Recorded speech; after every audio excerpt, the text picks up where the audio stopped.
Everybody, Roar the Lions UK, Matt and Ash on the call for Lions at Cowboys. Hope you're all well. Happy holidays to you all. It is the evening of December 30th, although, of course, if you're over in the UK, it being 1 a.m.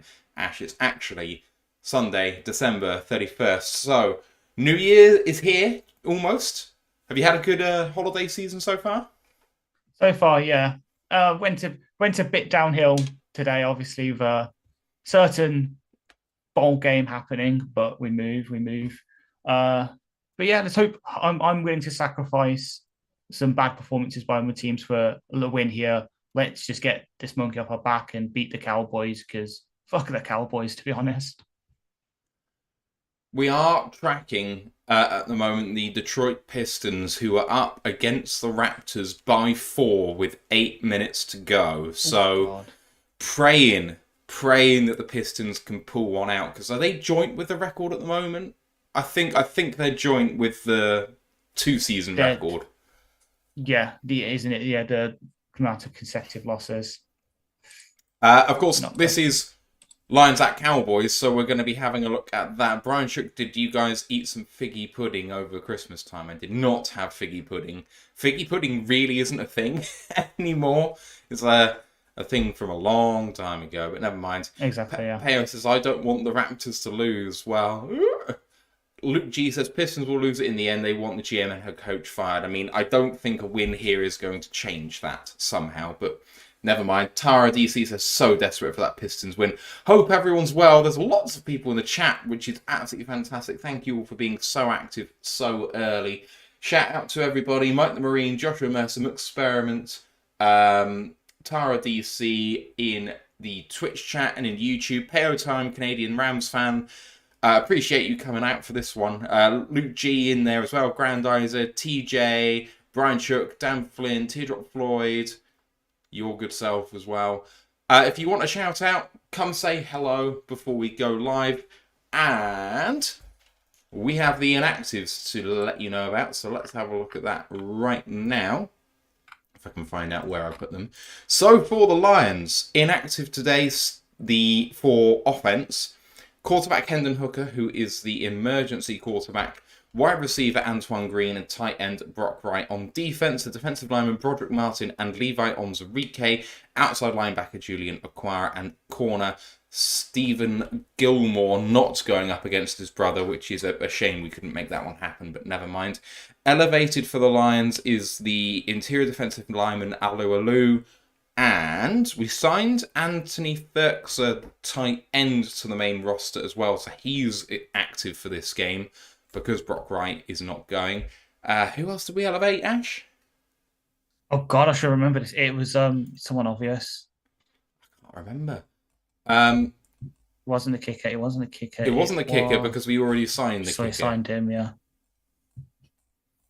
It It was. is Bruce Irvin, outside linebacker. Of So course, it is. Yeah. there we go. And Chase Lucas signed to the practice squad, but of course he's not been elevated for this game. Ash, what do you think about the Lions and actives? Same old for the most part. Like it sucks for Gilly and for Broderick that these are guys who, and even Antoine Green, these are guys who in the preseason as rookies or as rookies did show some flashes, but they're just not there yet to push one of the veteran guys above them off the active roster, like sort of actives on game day. Hendon Hooker, he's going to consistently be inactive, inverted commas, with this emergency third QB rule. And then Julian Levi, they're pretty much always inactive. And then Brock's unfortunately inactive with his hip injury, which if we're signing since we've signed Ferguson to the active roster, suggests that Brock's season might be done because he'll probably be going on IR this week then if we're signing Ferguson, because what's the point of signing him up and not elevating him again unless it's going to be a long-term thing. So Well, I have an answer for you on that one. I don't believe it's the end of Brock's season, but I think that it might be that he might be out for like 3 games from here, including this one. yeah, And they don't want to elevate Ferkser 3 times and not have him available in the future. So what they've decided is that they can justify losing Jason Kabinda to bring on Ferkser onto the main roster, and then when Brock Wright comes back, just cut Ferkser again and then re-sign him to the practice squad. And that maintains the number of elevations that he has going into the postseason. So we'll see. Many thanks to Jeff Hurley with a $9.99 from the Super Chat. Thank you very much, Jeff. Says, forward down the field, go Lions. Appreciate that very much. Bob Life mentions the spread.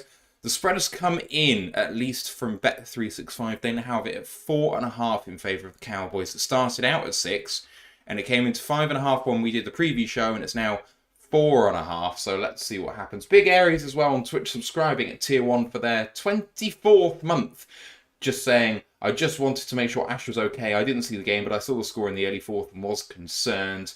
And Mike Marine says, I'm bummed that linebacker Nowaski was poached by Arizona. I mean, we knew that he was signed unexpectedly because there was interest there. The fact that he's been claimed, for me, is not really a surprise. Let's get to the inactives for the Dallas Cowboys. On offense, we have the quarterback Trey Lance. He's the emergency third quarterback. Rico Dowdle was ruled out. He's the running back. And you have the two backup offensive tackles in Azim Richards and Matt Waletzko. So if they do have Tyron Smith, the left tackle, go down with a reoccurrence of his injury because he was questionable and did have to leave the game last week, they are thin at the backup position there, which is going to be really interesting. On defense, they have Jonathan Hankins, the defensive tackle, was ruled out earlier in the week, as well as DBs Eric Scott and Noah Igbenogany. I can't say that fucking name.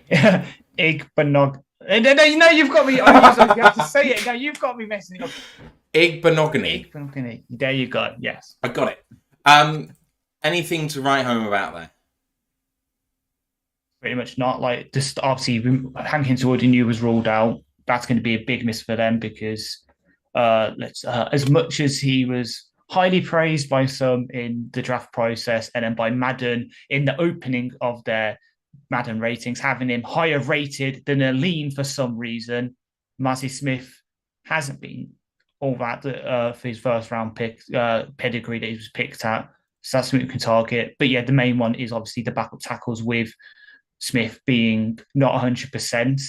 If he does go down, it's either Chuma Doga stepping up in his place, or they're shifting their left guard, Tyler Smith, who they drafted 2 years ago in the first round from Tulsa, I believe, out to left tackle. So something to focus on is definitely those tackles this week. But other than that, it's just the same old, like Noah I and Eric Scott's backup corners, and then Lance third QB rule and Dowdle injured. So it's not nothing too major. It's not like a Tyron Smith being out or something. It actually would have been heavily impactful. And I say that, and then something happens down the line in the game, and it actually turns out that one of these missing is actually very big.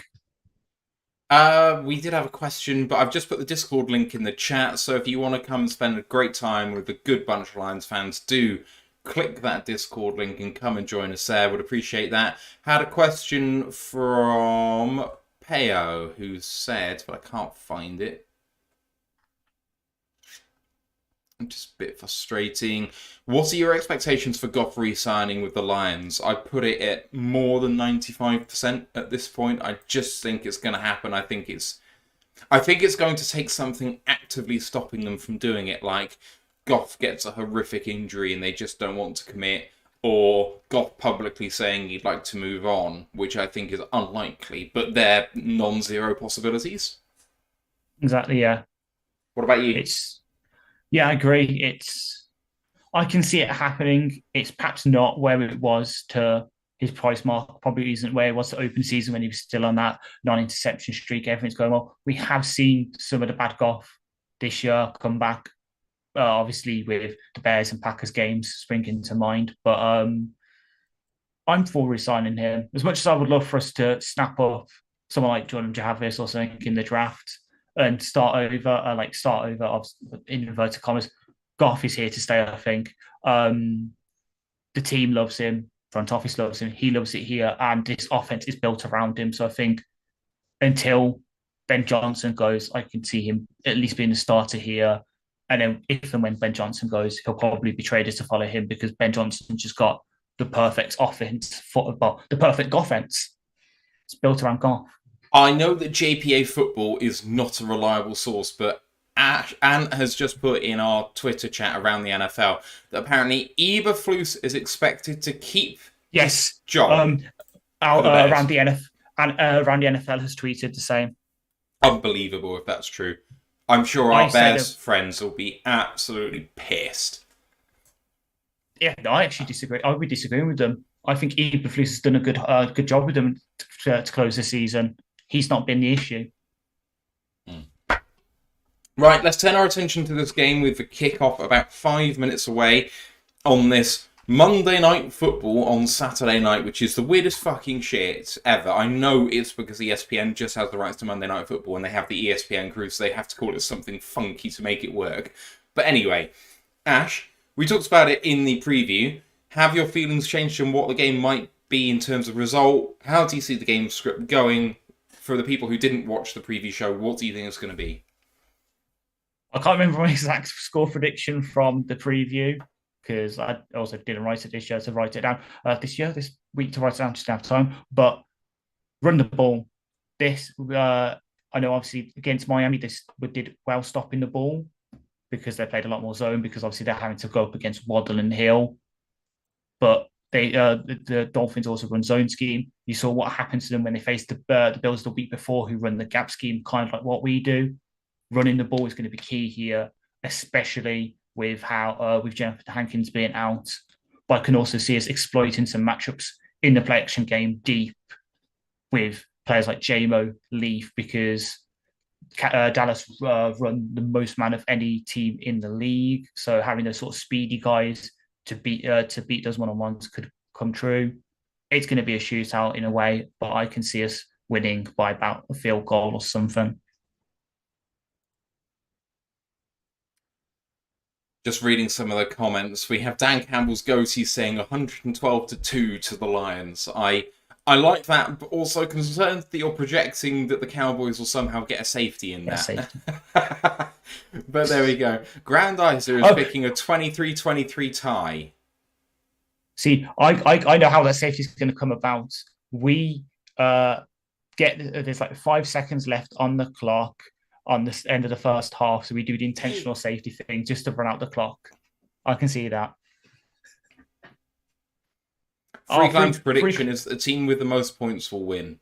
That I think the chance of that is at least 99%. If my knowledge of the NFL is right. Teppo says 23-20 Lions. Sorry. I was about to say Freeland was doing his best Michael Owen impression. Mm-hmm. Yeah. God, I hate that man. Probably the weirdest player ever to play for my team, who's an absolute hero as a player, but as soon as he left, just dead to me. Really. Anyway, Silver Rush 24 coming in with the subscription at Tier 1, their 5th month, saying, "Go Lions, beat America's team with grit and cliches." I will take any sort of win. So for myself, very much aligned with Ash in terms of how the game script is to win. I am heavily favouring the Lions in this game. I do not think that it's going to end up particularly close, but hell, I've been wrong before, although when it comes to having looked back at our preseason predictions for each game, I can't be beaten at this point. So I've smashed it. Like that is definitely one way to drop that news into things. Yeah. I've been wondering why you haven't been bringing up the preseason prediction competition, and now I know why. It's just to make sure no one could know your impending victory until it was too late. Well, I mean, they were locked in at the time, so I know. I will say though that the battle at the bottom is almost done and dusted as well. Someone has absolutely shat the bed. Is it me? No. Yes, I can take you are second last though. I'll take it. It's not last. I managed to get this season 4 correct scoring margins out of 15 so far. I got the Chiefs win by 1. I got the... What's that game? I got the Tampa Bay win by 14. Yeah. I got the Vegas win by 12. And I got the Saints win by 5. Exactly.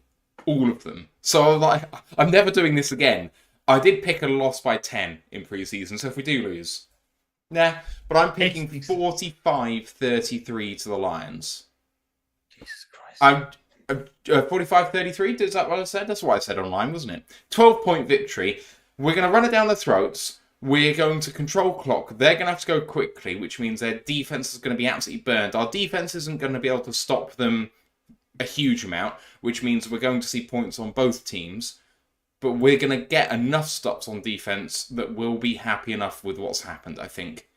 Especially if our offense is actually rolling. The kickoff is about to happen.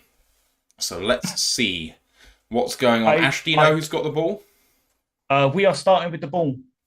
Yeah! But exactly. We are 6-0. We've started with the ball. But Grandizer, Kickoff is away.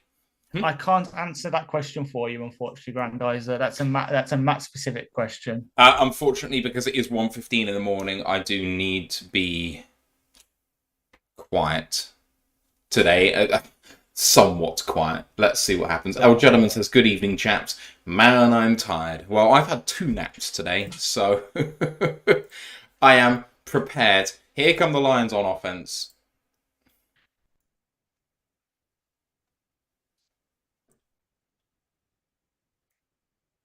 No, we agree it's stupid, Jonathan Foster, Mr. Jonathan Foster. It's just because the college football player being on the Monday night, they're having to shift this game to now, but it's still the Monday Night Football crew because the ESPN crew.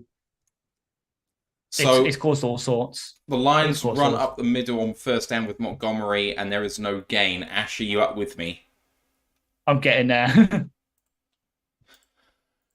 Oh, Teppo says, all whites tonight, have a good feeling about this. Grandizer says, lol, let Matthew roar. So that was an inside handoff from shotgun for Goff. Interesting call to start. 2nd down and 10, Goff again in shotgun, takes a snap, 2-step drop, looking quickly right, and the defender was Stephen Gilmore, and looked like he was slightly early on Josh Reynolds, but not called. It's incomplete. And it's 3rd down and 10. Would be a very swift start for Dallas if they could get off this here. Mike the Marine has gifted a Tier 1 sub in the community, their 17th, to Shank7L. Thank you very much, Mike. Appreciate that. Here we go. 3rd down and 10.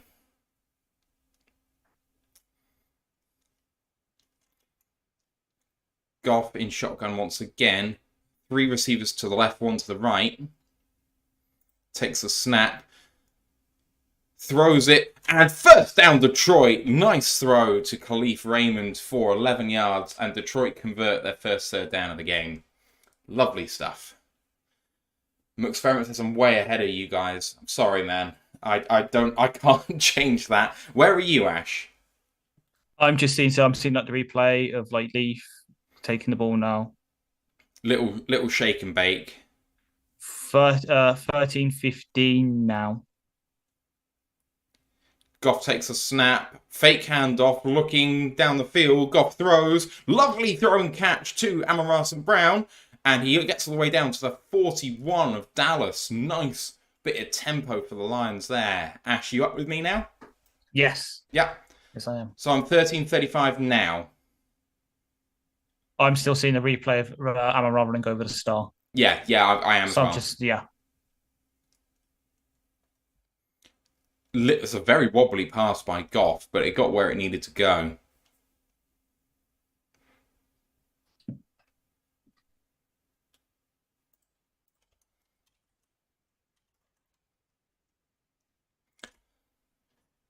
Got 5 seconds to get this off Goff. Under centre. Takes a snap and hands this one off to Montgomery up the middle. Gains himself about 7 yards there, and it's 2nd down 3. That was a really nice play for the Lions. It was. I was a bit worried because obviously the time's ticking down, but I guess it was just setting up the run protection just right to get those yards. First time we've taken a snap under centre today, and with a pulling lineman, the Lions get plenty of holes up front. 2nd down and 3.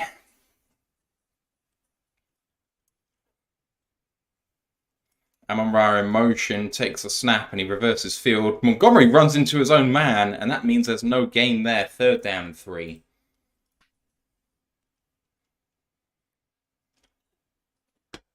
That was not ideal. Yeah. What happened there? Who did he run into? Jonah. Oh, no, Jonah, yeah. All right, 3rd down and 3. Clock is running. Down to 12 minutes. And whistles. Timeout taken by the Cowboys. Interesting. I was going to say, is it me, or I think I might be reading into it because of the face painting as well. These Cowboys jerseys look like a bit like Scotland's national football team kit. Yep, I see it. SW Line said Montgomery had an opening to the left. Yeah, if he followed St. Brown, that would have been very, very nice. Unfortunately, he didn't. Joshua Mercer says same thing. If you run straight ahead, that's an easy first down. Yeah. Lol, hindsight's 2020, though. Yeah, just missed his cut. It happens. We move. Pistons are up 8 with 1 minute to go. 3rd down and 3. Goff comes out with shotgun this time. 11 personnel. But there's an extra lineman in the game for this rep. It's Dan Skipper on the line. Goff takes a snap and hands it off to Montgomery. Lovely stutter step, and he gets out for a first down and a lot more. 10-yard gain for David Montgomery. 10, 11-yard gain, which is perfect. Hey, I was about to call out 11 personnel, and I was like, that's not Sam Laporta.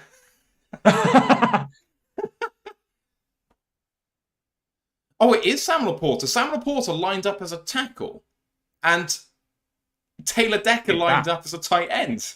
I love it. Mixing it up. So weird. That's amazing.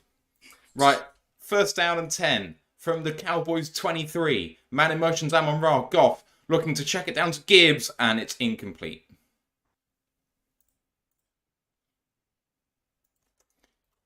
We've seen that play a lot, Ash. I was about to say, yeah, we're mixing that in. I can see us doing that early, so then later we can do that play I mentioned on the preview where we fake the screen and get a big play instead. Joshua Mercer, huge block by Penne there. It was 2nd down and 10 for the Lions. Montgomery now in the game instead of Gibbs. JMO out there as well. 2nd down and 10. 10 seconds to get this off. 2-step drop, looking right. Blocked at the line and could potentially have been picked, but it wasn't. J-Ron Curse, the safety with the block there. Good rep for them. 3rd down and 10 in a condensed part of the field, Ash. This is not where we want to live. It's really not, no.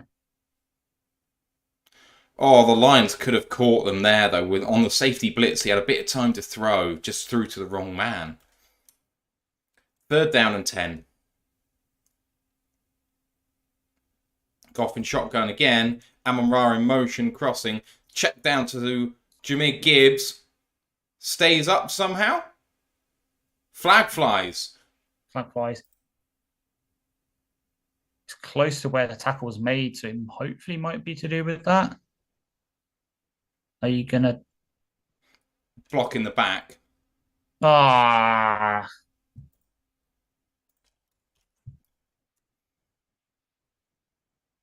I think they could take this. Try and force us out of field goal range. Yeah.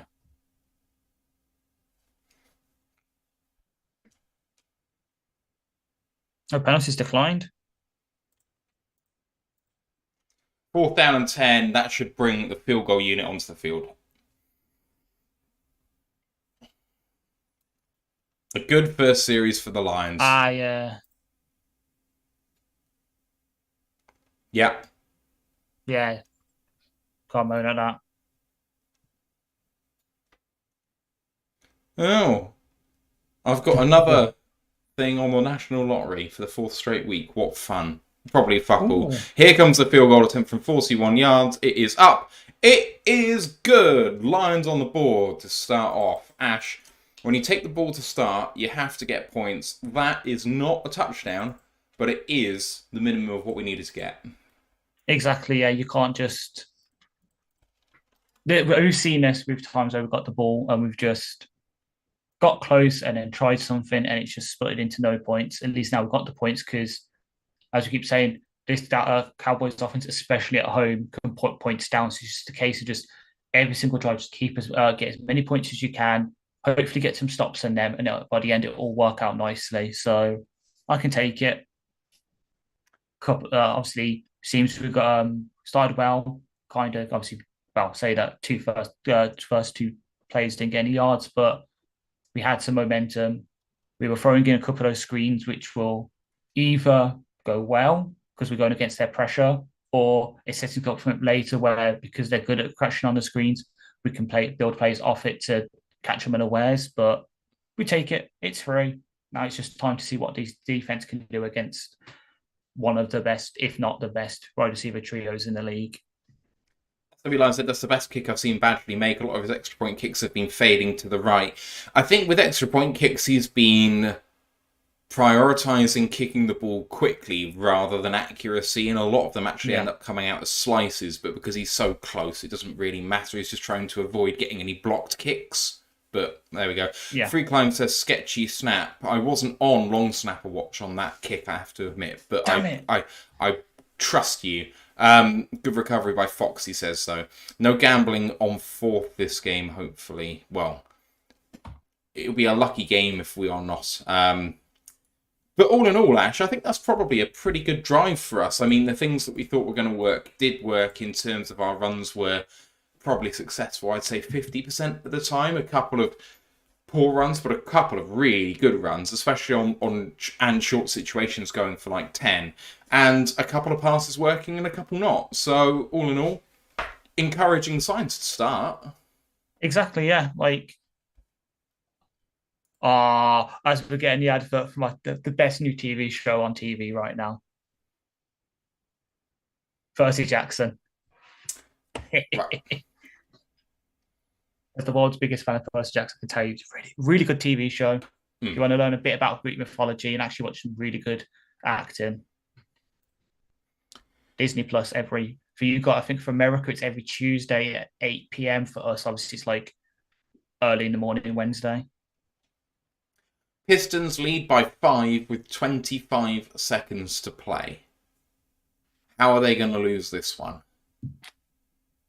Last second buzzer beater from the half court. Yeah. Right, here comes the kickoff. Fox kicks the ball and it is away. Looks like it's going to get just to the end zone. We're about 6 yards deep in the end. It's a touchback. Here comes Prack Descott. Here's a fun. Well, it's not a fun game, but it's a game. Who's our starting corner? Outside corners. No idea. Not a clue. Cam Sutton and Kindle Vildor. We actually made the right decision with our starting corners this week. Get in. Right, Dak under centre to start. I form, and they're going to throw out of it. Dak throws over the middle, checks it down to Jake Ferguson, and whoa! Anzalone with the sort of what I call the shoulder breaker tackle. The hip toss. That's the one. Oh, that play needs to somehow work out so it's banned. That just causes dislocations. Oh, it causes much worse. I've seen a linebacker do that to a quarterback and it did something really bad. 2nd down 3. They went early, but it's not been called. And that's a great tackle by Hutchinson for a loss of 2. Great penetration, and it's going to be 3rd and 5. And into the formation comes Jalen Reeves-Maybin. Like it. It's 3rd down. Get him and Anthony are best coverage linebackers. 3rd down and 5. They have 3rd down and 4. Dak in shotgun. Hutch is in very wide alignment here. Wide 9. 3rd down and 4. Conversion to CD Lamb. Beats Sutton in coverage. And Lamb beats another couple, and Sutton eventually manages to get back, but it's all the way down to the Lions' 39-yard line. Massive conversion for Dallas, and it's just what we feared. One fucking missed tackle and that happens. Though to be fair, yeah. Kind of picked He could have play. made that tackle. He kind of picked play, but he managed to get close enough to make a tackle and he just misses the tackle on Lamb. Sutton isn't a quarterback one. I keep saying it, but oh well. Right, at the 38-yard line, Dak steps back under pressure from the right-hand side, then gets hit, completed pass, but Dak gets absolutely hammered. It's going to be 2nd down 4. And that was to my least favourite tight end, Peyton Hendershot. When I say that, I mean of theirs, like, I don't mind him. It's just like the other two, they've got better. That name is still better as a Spoonerism as well. True, yeah. Peyton Pendershot. Anyway, 2nd down 4. Dak in empty. 3 to the right, 2 to the left versus 4. Dak going for it all to the end zone. Overthrows. Brandon Cooks. 3rd down and 4. My heart sunk a little as that was sailing. Same, yeah. Josh Gomez says their O-line is getting off early and they're moving a lot pre-snap, something to watch. I mean, I totally agree with that. I saw them go very early. They beat our coverage there. Kindle Vildor and Kirby Joseph, and Cooks got in between both of them, but the throw was just off errant. Right, here we go. 3rd down and 4.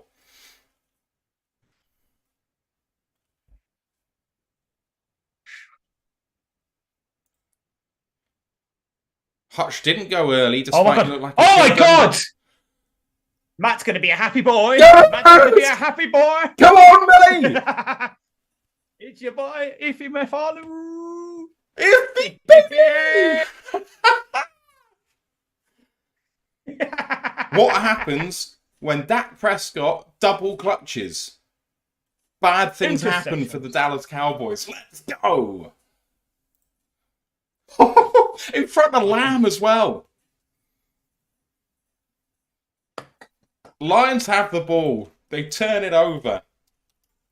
Dak double clutched. He saw something he didn't like. It tipped off Melifonwu, who broke onto the 2nd attempt by Dak. And the Lions have the ball. Ash, we gave up a big play to CeeDee Lamb, but this is what we've been talking about with the Cowboys. Yeah. Just get to big face. Dak's been doing it the past couple of weeks. He was an MVP candidate until a couple of weeks ago. Now he's having that period where we had with Goff for a couple of weeks where he was just turning the ball over like crazy. That is what Dak's doing this past couple of weeks, and now we're capitalising on it. And Jesus Christ, if Martin Melifonwu, not only the light turned on for him, he's got the entire Christmas light show going on right now for him. It's mad. I tell you what, he's putting his hat firmly in there for most improved player in the end of season awards. Oh yeah, it's got to be up there. I can't think of many more candidates. And I'm about to say something that will shock you. When CJGJ comes back, it's not if I'll be sitting down to bring him back in, is all I'm going to say. And that's me. That's me. You know that's high praise when it's me saying that, and I'm saying I'm sitting my favorite player. If he's balling out of his mind right now, you can't sit him. You just can't sit him. Jonathan Foster said, "What did Iffy have for breakfast 2 weeks ago?" All I can tell you, Jonathan, is that Iffy has been doing it all season, but we were so loaded at safety, and he just wasn't ahead of the rotation that he never got the opportunity. When he came in relief, he looked good. But when he finally got the opportunity through injury, he's taken it with both hands. Exactly. Mike the Marine says, was Hutchinson held? I mean, I have to just assume yes, but I have no idea. I haven't been watching for it, to be honest. Same. I'll be looking at the secondary. It's easier to watch the secondary, and that's where the ball's going most of the time. Yeah. I mean, it's also because it's just trust Hutch to be doing his job. So... Bobo Land says, I remember people saying in pre-season if he shouldn't make the 53-man roster. I was one of the people saying that I thought his position was at risk, although I wasn't ready to give up on him yet. But I think everyone saying that had a legit point. Exactly, yeah. Right. Here come the Lions at the 43-yard line to start things off here. First down and 10, Goff in shotgun, takes a snap, and a delay handoff to Jahmyr Gibbs, who saw the hole close one side, goes back to the other, and allows himself to gain one instead of eating a loss there. So, good vision, but the O-line not quite doing the business there. Let's have a look at this pick again. Just reads it perfectly. So good! He just sees Lamb going for that. He's like that. He knows like Dak's going to come to him because everything's like underneath's covered up, and he just picks it off. Second down and 8.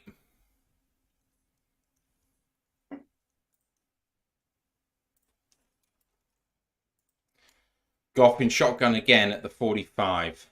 Takes a snap and a quick wide receiver screen to Amoroth and Brown. Big hole! And he gains himself about 16 yards there. And a first down for the DET.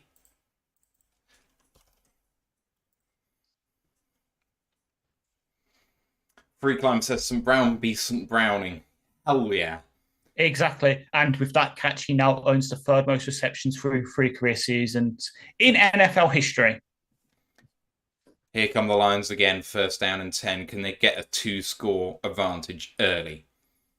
Goff in shotgun. Oh my God, what a play. Hands it off. No. Reverse to J-Mo. Men out in front, but does get tackled. 7-yard gain for J-Mo. Second down and 3. I like it. Could you pause for maybe like 2 seconds? I wish I could, but I'm watching on Sky. Oh man. Okay, fair enough. Sorry. No, it's because the zone's doing its usual thing. So I checked Sky and I saw they actually had the game. So I was like, yeah, I'll risk it. And it's actually seemingly it works better for me to the zone in terms of keeping up with the plays. So Pistons win. Streak broken. Oh my God. That's if anything, that's a good sign. Right, that's Goff under centre here. Second down and 4.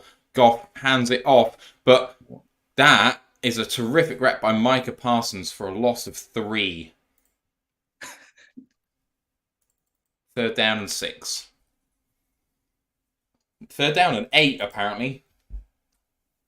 Christ. So, Jonah. Jonah has played poorly in his comeback from injury. Even though the team looks so much better with him in it, he still hasn't been great. He's been the weak link on that on the line. From the 40-yard line, it's very much 4-down territory from here. Goff looking, could get sacked, is going to go down. Good penetration. That is going to be... I can't see who it is. Armstrong. Yeah, that's the one. 4th down and 15, and the punt unit are going to come onto the field here. Chance to pin the Cowboys back deep. Let's have a look. Yeah. Ragnow got pancaked. Yikes. Ragnow got pancaked, and Goff decided to use the Cowboys star like a dance floor for the Nutcracker. All right, here goes Jack Fox. Can we pin them deep? Caught at the 10.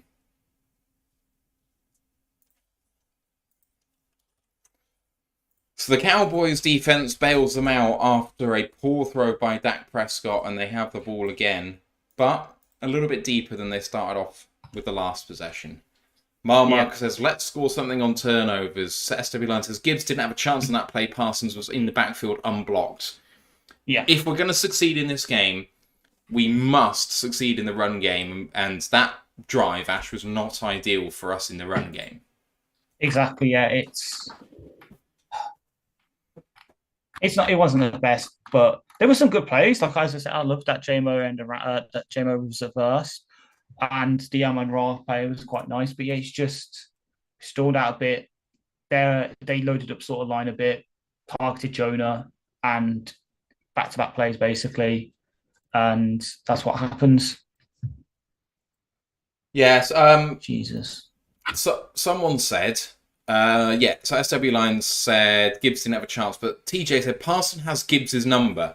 I heartily disagree with that. Parsons has the O-line's number at the moment because it's not Gibbs that Parsons is beating. Parsons is beating Jonah and hitting Gibbs before Gibbs has a chance. Jonathan Foster said that was hard to watch. I mean, yeah, didn't give up a sack, didn't give up a strip sack. We're up by 3 early in this game. We've proven that we can pick Prescott off, which is going to make him uneasy.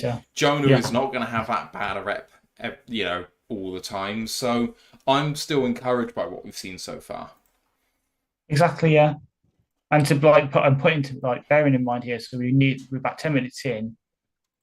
We've got four first downs to their 1.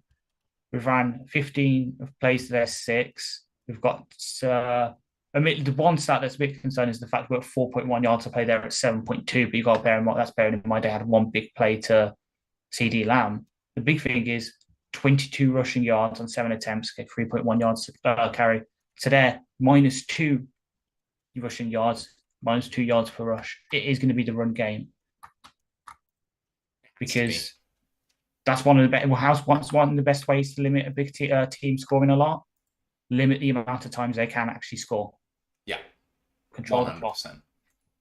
As I'm going back onto the chat because I think they're back out of the.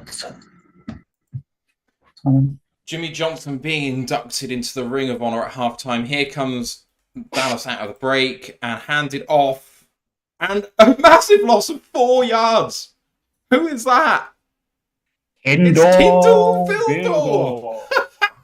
What a play! See, that's what I'm saying. Loss of nickel 3. Blitz.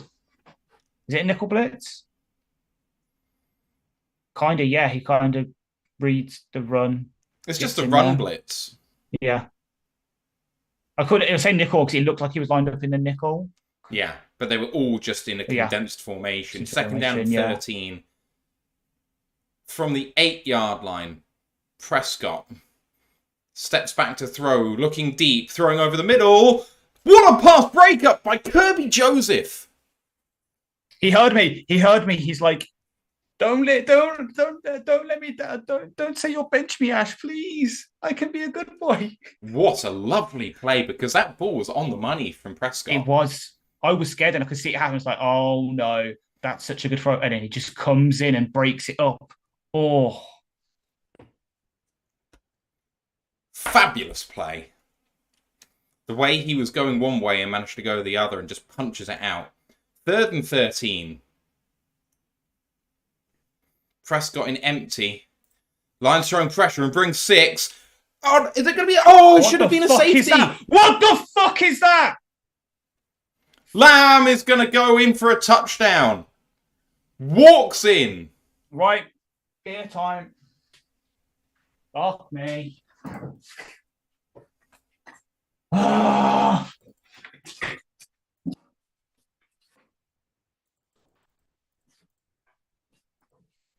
92-yard touchdown for CD Lamb. Need to see the replay again, but Prescott should have been hit in the end zone for a safety. He manages to escape, keeps his eyes downfield. Should have been a safety. Let's see this again. What did I say on the preview? I'd rather us be in 3rd and 2 than 3rd and long. PAT is good. 7-3 is the score. SW Line says Campbell was held. Lots of people saying Campbell was held. It was Barnes that missed it, and then Campbell's held massively with an outstretched arm on the bloody shoulder pads. Like, it's not even close. And that is Kindle Vildor being beaten by Lamb deep. I mean, I'm not surprised Vildor being beat. Lamb is up there. But... oh, that's painful. And yet, we're in a good spot. Still, we've got the ball and we're down 1 score. And that comes despite everything that's just happened. There you go, Drew. Oh, it's a horrible no call. It was.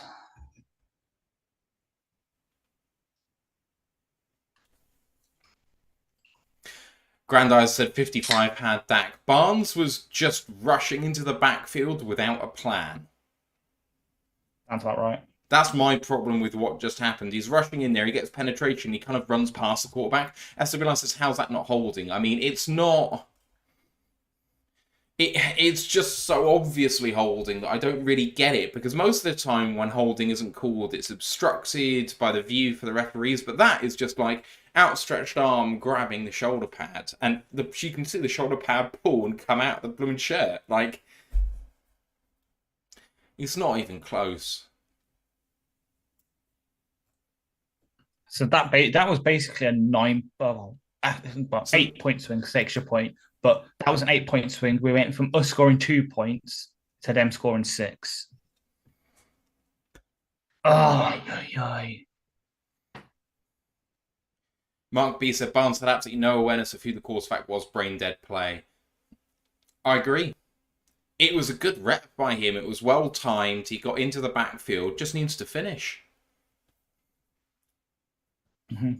The thing is, when you call that play, if you don't stop the quarterback and allow him to throw down there, I mean, you can't blame Kindle Fildor for getting beaten by CD Lamb. Exactly, yeah. My sentiments exactly with that. Oh.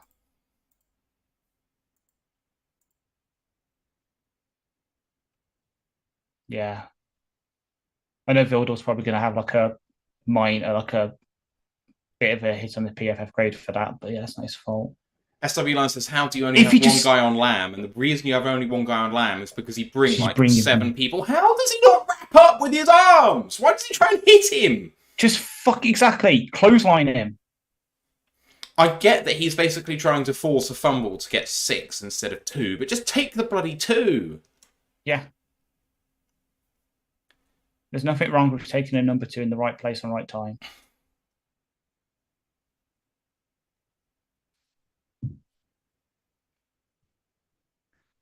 And Tracy Walker's injured on the kick return. Oh, no. Fletch Lives Daily just says, Fletch in, how did Barnes miss Dak? I mean, he couldn't have missed him better if he tried. It's the second longest receiving touchdown in Cowboys history, according to the coverage. Yeah. Brilliant. 7-3 Cowboys. Yeah, there's the trade. Yeah, you can tell it's Tracy because the pink boots. I was going to say, Barnes had worse finishing there than Bertrand Traore in an easy situation.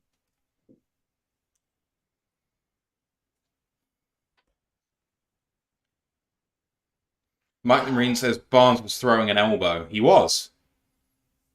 I mean, there's no need. Just throw the arm. Get him there. Just make yourself wide, man. Exactly. What is the ultimate pose for certain dominance? It's the T pose. T pose. Tracy Walker coming off under his own power, but limping heavily. Barnes knows he's screwed up. He's on the sideline there. You can see him. And Campbell having a word with him on the sideline.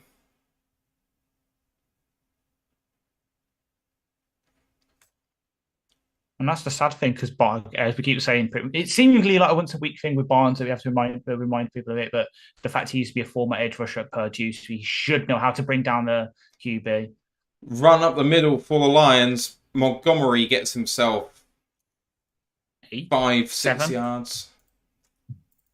2nd down and 4.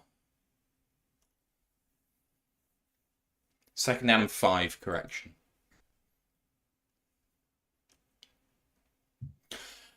Oh, the Lions have had one takeaway and find themselves behind. It's a bit of a shame. Sounds like me with my diet.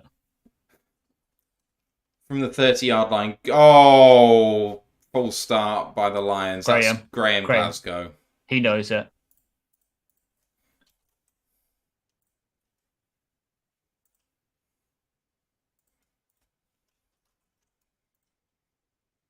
Sucks.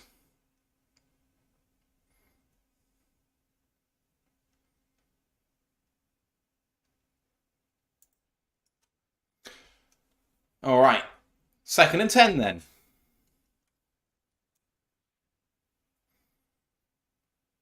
Pass rushing formation for the Cowboys. Goff is going to throw and throws over the middle to Sam Laporta, gain of 7. 3rd down and 3.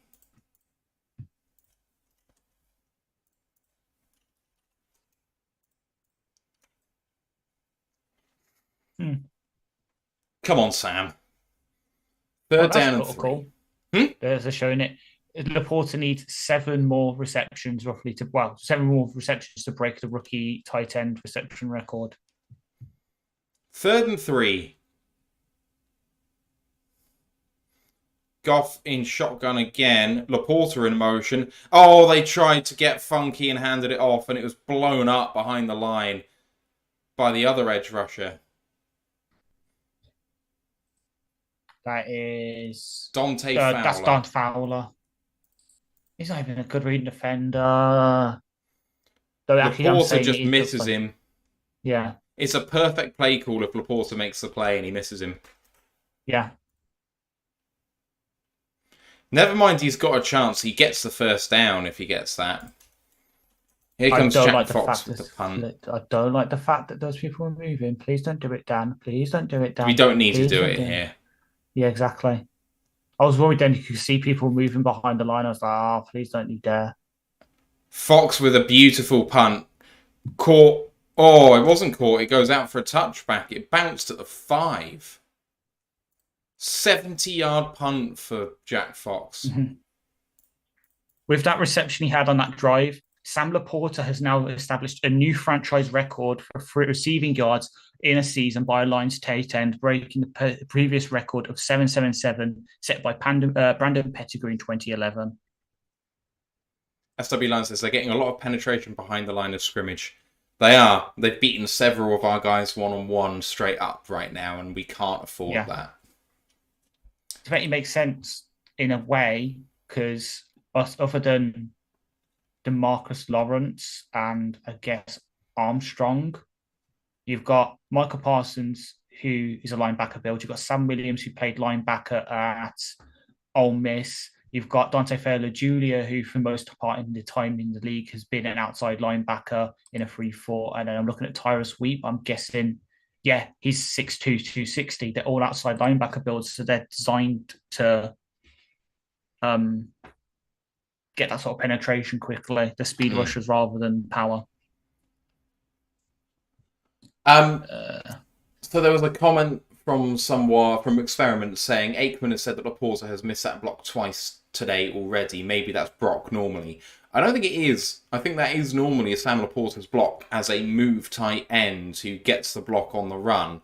He's just executed badly so far. The thing is, it's not bad play calling because the rest of the blocks mean that the gap is there. We just need everyone to execute and we get third down conversions. But someone misses, they hit. Yeah.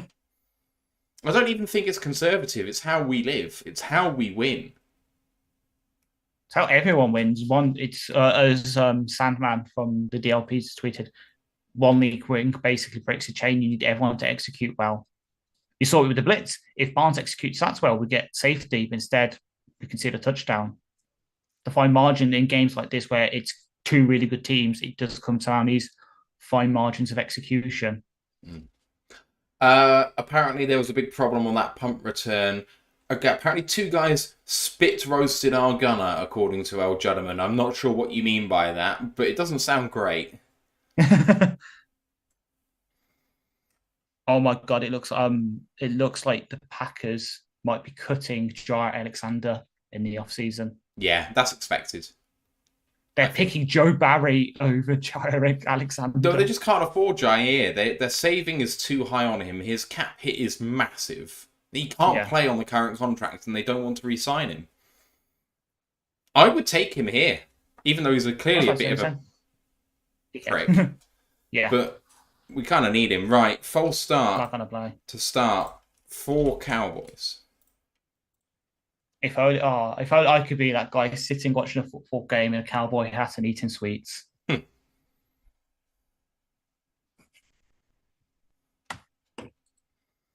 Or the guy in a box in a Lions jersey. Yes. Really, really close to Jimmy Johnson. Who hates us? Yeah. First and 15, at the 15, then 1:07 to go in the first quarter. Dak with the throw and a great tackle for no gain by Alex Anzalone, second down and 15. Alex Anzalone said, "Why are you not getting the money on that screen?" How does it feel, Mike? How does it feel to be playing against the Lions again? Usually used to Shank7L beating says, us. is this oldies night in Dallas? It's the Ring of Honor day. They're honouring Jimmy Johnson, so the old guys are out there today, for sure. Second and 15, despite saying 14 on the coverage, definitely 15. Dak fakes a handoff, pressure's coming in Dak's face, he throws, and could have been caught by Jake Ferguson in coverage was Brian Branch, but it wasn't, and it's third down and 15. Lions with a chance to get the ball back late in the first quarter. Love to see it. Oh, Brian, what a break up there. Oh, got a little touch on it. Yeah. Just see it, just gets his fingertips to it and just tips the place of the ball. Third and 15 will be the last play if they convert, I think. And it's a toss play. And Lions get a tackle for a very small loss. And that looks like it's Derek Barnes. And that's going to be the final play of the quarter, I think.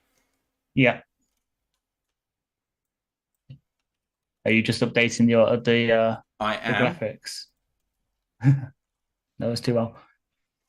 That was a good drive by our defense. I'll take it. Right, that is the end of the quarter. Let's bring up the scoreboard for the first time. Cowboys lead by 7 points to 3. Dak Prescott 5 of 9 for 137 yards, a touchdown and a pick. Tony Pollard has 3 carries for -5 yards. And CD Lamb has 2 of 3 for 123 yards and a touchdown. The Lions 5 of 8 for 55 for Jared Goff. David Montgomery has 6 carries for 20 yards. Amon-Ra is 2 of 2 for 36 yards. The interception was made by Ifeatu Melifonwu. Both kickers been perfect so far. Ash, your thoughts on the first quarter? I've seen there's been things to like. There's been things not to like. And luckily right now, despite the score, the things to like is outweighing the things not to like. So I'll take it. We've got a chance here. We're kind of over. I know we opened up the game overall, but we're opening up now this second quarter with the ball being sent to us on a punt. It's time to score. It's time to come out, restore the lead, and then just keep the defense actually having a really good game. So just keep that going. I know obviously we gave a touchdown, but that was just one play. It's just one play. And then obviously that big CD Lamb. Other than that, we have been playing pretty damn good on defense. And people are making plays. Barnes just made a play in that tackle floss. Anzalone getting the tackle on Pollard on the screen. Kirby making the pass breakup on Jake Ferguson. Branch making a pass breakup on Jake Ferguson. And then obviously if you get in the pick, it's been overall. I'm satisfied. Yeah, I think there are some concerning things. Obviously, the amount of penetration the Dallas defensive line is getting is not ideal, with people not executing sometimes their blocks. However, we've seen some really efficient run plays. The play designs are still solid. I don't have any problems with the play calling so far. We've had some passes that have been really good. Some boneheaded plays to screw things over for us by 2 players, one player in particular, really. But a missed call by the officials that was egregiously bad. And otherwise, our defense has been on it. We were worried about the Cowboys shredding us. They had one big play before the touchdown, but we got the pick. And we've had several tackles at the line of scrimmage or behind so far. So, I mean, they've got -5 rushing yards. Yeah. This is where we need to live. We need to put the ball in Dak's hands and say, you go after our defense, which is actually getting some ball production, and good luck. And exactly. It's worked for him once. Well, to help with that, to help your point, outside of obviously the big 92-yard touchdown, currently with that out, Dallas has 40 yards in 11 plays, which works out to 3.6 yards per play. Punt is away. Recovered at the 35 by Leaf. And down at the 41-yard line.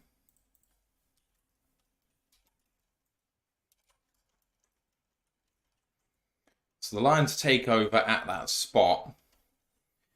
59 yards to go to get back in front. Need Jameer. And we need our O-line to start coming together. Because they've done well so far, but just a couple of breakdowns by an individual player and we've run into it. Yeah. Most of the time, even when something breaks down, we're running away from it. Right, 42-yard line. Goff doesn't hand it off. Looks to throw. To Amon-Ra St. Brown. Tries to beat one guy and manages to get a yard or so of yak against Deron Bland on the outside. That's a first down, Detroit. That's a nice gainer. You're not going to stop the Amon-Ra St. Brown. Yeah. Doing it's like line dancing with his feet there. It's really good. It's about 20-yard gain or so. Yeah. 20 yards exactly, according to ESPN. From the 38-yard line now, Goff under center, David Montgomery and Jahmyr Gibbs on the field. Running back screen, picked off! No, it's not Deron Bland, it's Lewis. You can see what the play design did, but my word. Is this caught? I'm not even sure it's caught. Score app is saying yes. Let's have a look at ESPN. ESPN are saying yes. That was caught. Yeah, really good play by Lewis. And it's not Goff's fault, but... Oh, don't show me that. Don't show me that his last one was also against us. That makes me... Levels are up on the turnover margin. Mark Perez's O-line is breaking. That is by design on that play because it's a screen. O-line vacates to bail upfield to the left, and it's just read really well by Lewis. But I would not read into that particular play to have a look at our O-line failing. That's just a terrific play by someone who reads it. Yeah. And it's an example of 21 personnel not working out for the Lions, which sucks. Mm-hmm. With his catch on that drive, Amon-Ra passed Brett Perriman for the third most receptions a line players had in a single season with 109. That's quite the record.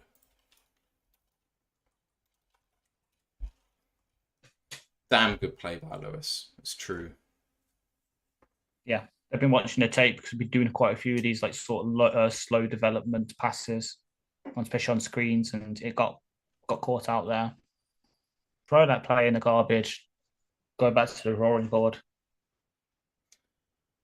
There's a comment by Taib in the Discord chat saying, that looked funky with David Montgomery in motion, and I was inclined to think, let's keep attacking the intermediate areas instead.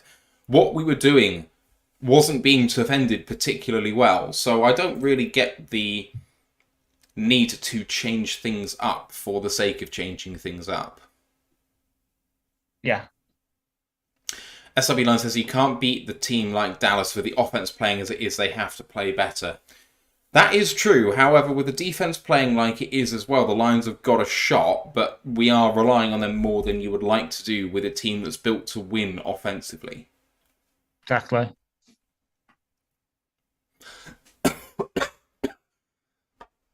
Fletcher Daly said, just a bit too cute. Agree.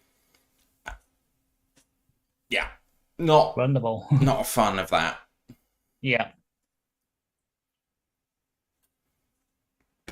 Jack Hayes says, who'd have thought offense would be having the biggest stinker tonight? I mean, the Dallas defense is frisky. We know that they are. Here they come at the 46-yard line. But our defense has been looking better too, so I don't know. Anyway, Cowboys in empty. Tries to get upfield, throws, and lovely pass. Good hit by someone. Brandon Cooks. I can't see the rest of it, but first down, Dallas. I think it was Kirby. Because they're showing the replay. No, they're showing the replay of the...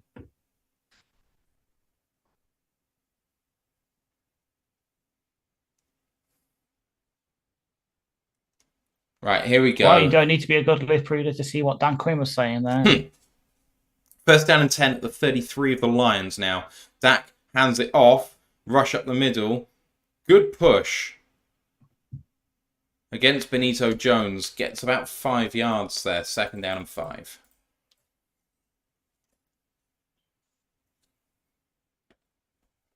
SW Line says that interception was set up by the pressure. Goff rushed the throw. Yeah. That's true. You ideally don't block at all for a screen, but Odigzua just got upfield so quickly, you can't allow that.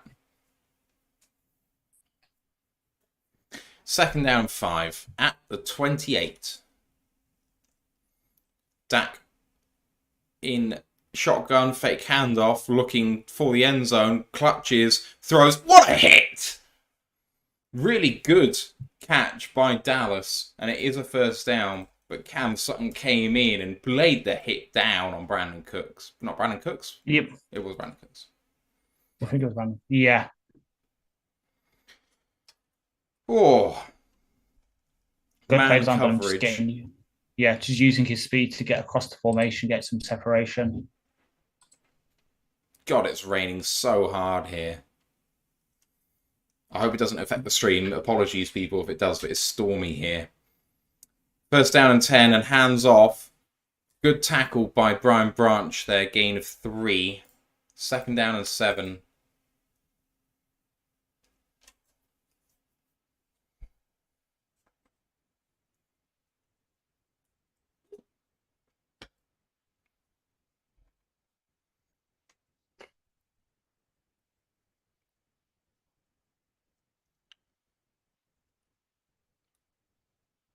Vaughan is in the game at running back, I think. Oh, yeah. Lions might have jumped there. Is there a flag? I don't think there is a flag. Prescott throwing. Incomplete.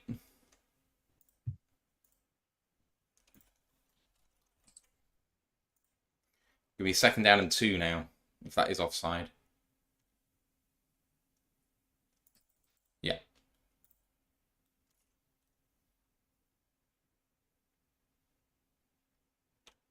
Second down and 2. It's not a good place for the Lions to live.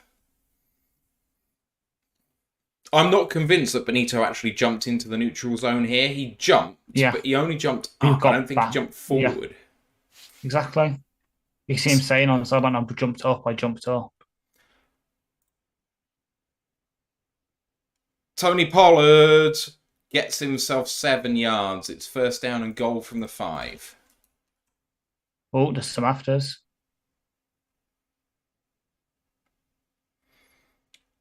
Please give them a flag.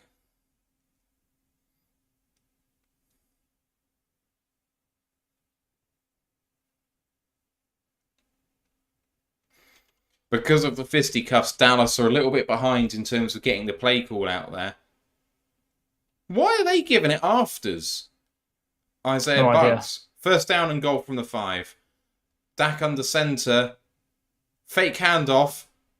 Lovely in and out route. Fumble through the end zone. That might be. It's going to be a touchback. Is that a ball?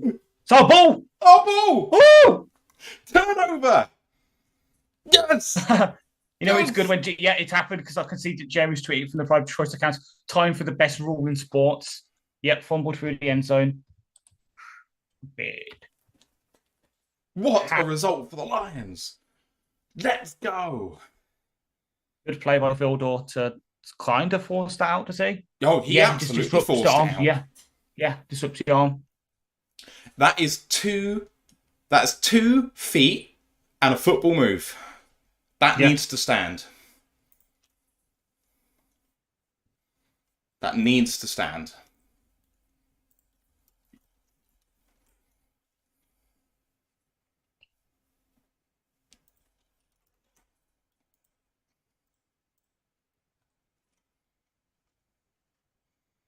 Shades of the Dallas game against the Dolphins last week. Oh. They've checked it. It stands. So that's first down and 10 Detroit at the 20.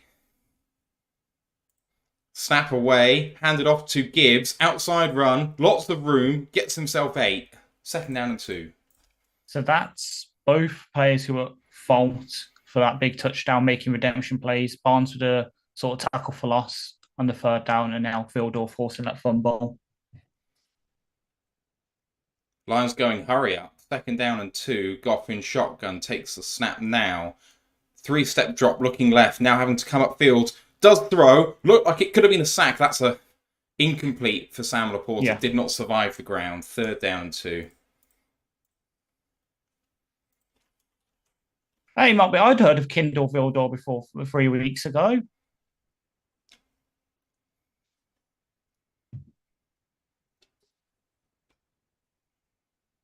And I think quite a lot of Bear fans have as well, because he used to play for them for a couple of years. Lions offense needs to give their defense time off the field. Third down and 2. 5 seconds to get this off now. Goff, fake handoff, looking to throw up the middle and incomplete towards JMO.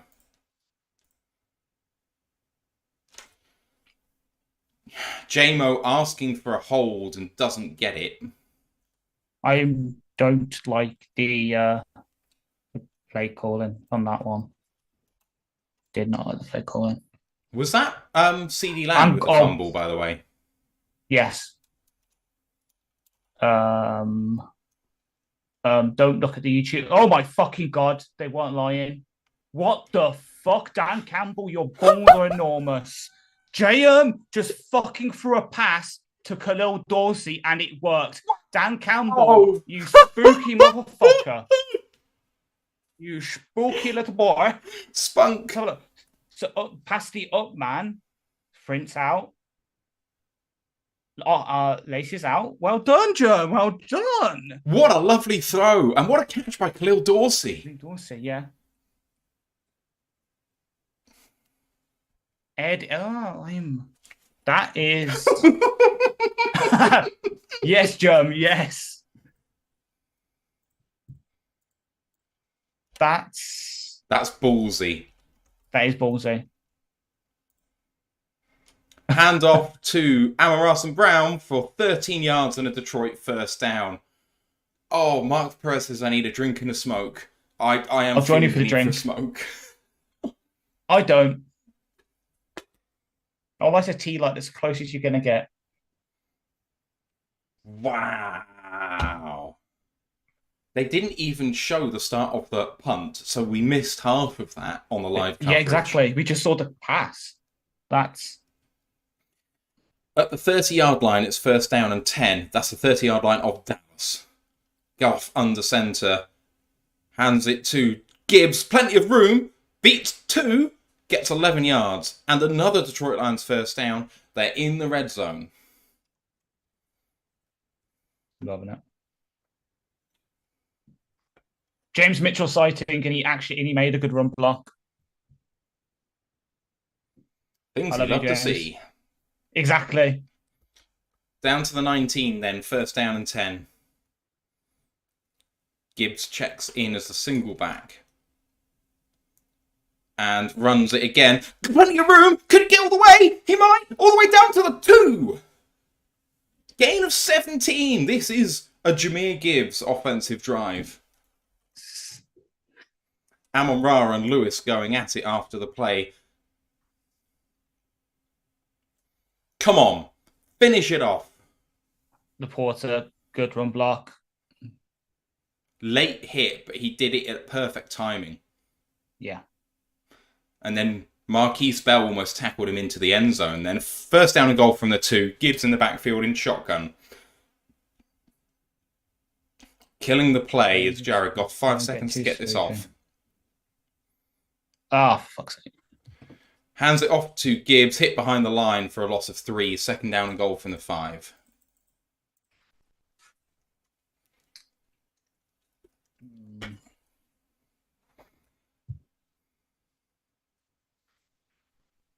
Tank Lawrence just shoots the gap.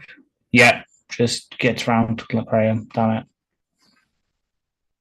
Lovely play. The Dallas D-line is so good in those situations. They don't want to play run, but when they have to, they're good at it. Goff to throw to the end zone. Towards Sam Laporta, and it was deflected by a Cowboy, but it looked to me like it could have been a pick. It wasn't. 3rd and 5. It feels like the Lions are going to go for it here on 4th down if it gets there. Goff hit a little late. 3rd down and goal. I'll be tempted to run this. From shotgun. They do run it with Gibbs to the outside. Can't beat anyone though. Gain of 1. 4th down and 4.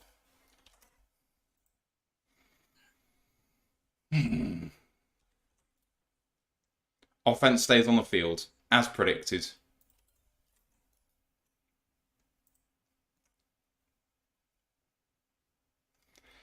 The thing is, if you got a few more yards, everything's on the table. At this point, I'm not sure a run is on the table. Yeah. I would take the field goal here.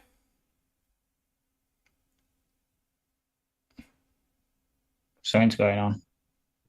I think a timeout by Detroit. There's a problem with the clock.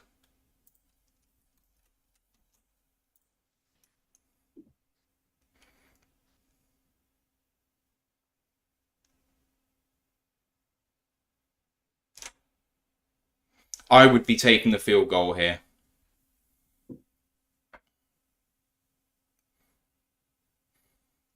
The thing is, 3 points makes it a 1 point game, which means if they score a touchdown, it's a 1 possession game. I mean, I would like to be in front, obviously. And I mean, it sets them back if they keep us out. Then it still puts them inside their own 5. But 4th down and goal from the 4.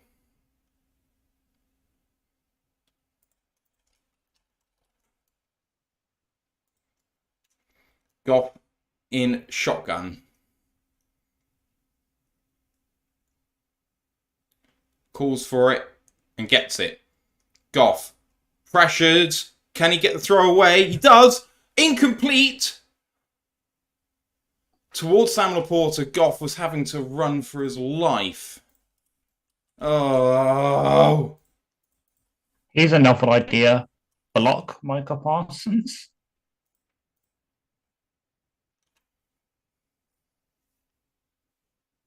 Decker just gets beaten, all ends up, and fair play to Goff, he gets away from him, but it forces the throw to be hurried. Yeah. I think that's DPI. Same, but... I think it would be weak to call it, but he does hold his arm back. Oh, it feels like it might be one of those days. Just a little bit.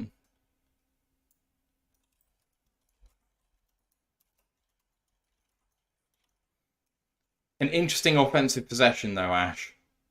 Yeah. Who'd have thought that our second highest receiver would be Khalil Dorsey so far? Who would have thought that Jerome would be throwing a pass? He's the first ever defensive player in Lions history to complete a pass. We witnessed history right there. Checks out from what I know about the team.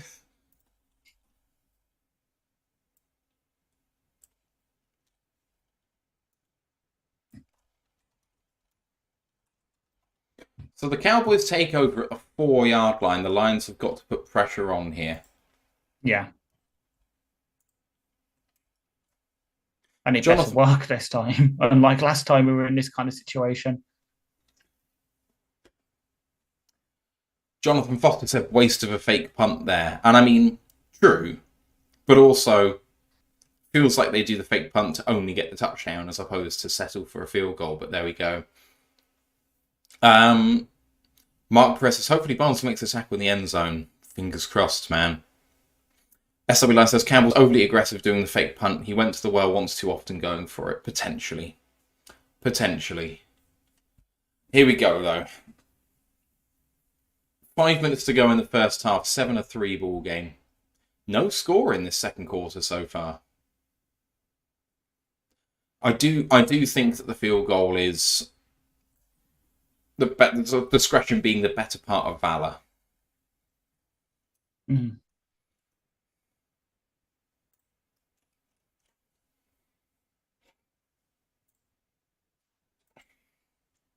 The whistle goes to start the clock. Here we go. From the 4. In shotgun. Corner blitz. Picked up quite well. Thrown to Ferguson. And a good tackle by Derek Barnes. But it is a gain of 9 yards and 2nd down and 1. Lions went for the safety. Couldn't quite get there.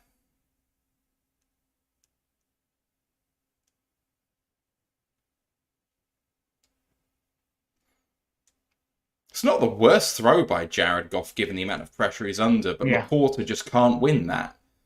And I don't think he should be winning that.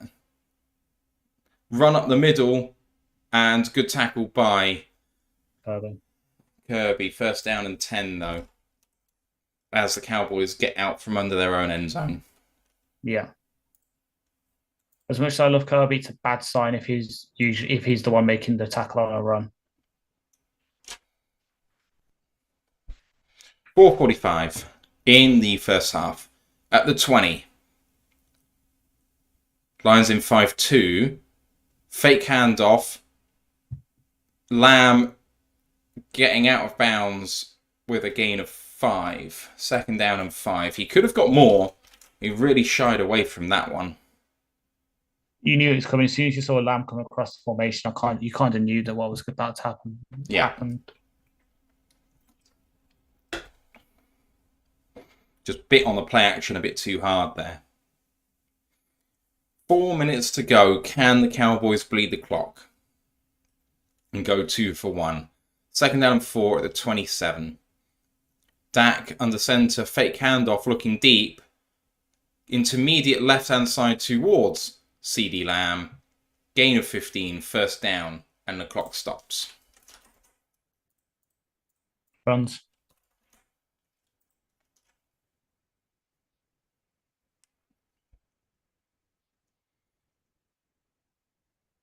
Oh, just so good, isn't he, Cam Sutton? Yeah. Sorry, CeeDee Lamb versus Lamb. Cam Sutton.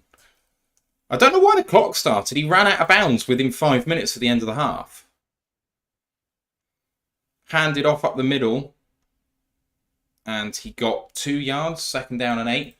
That's a really bad miss by the referees to allow the clock to wind there.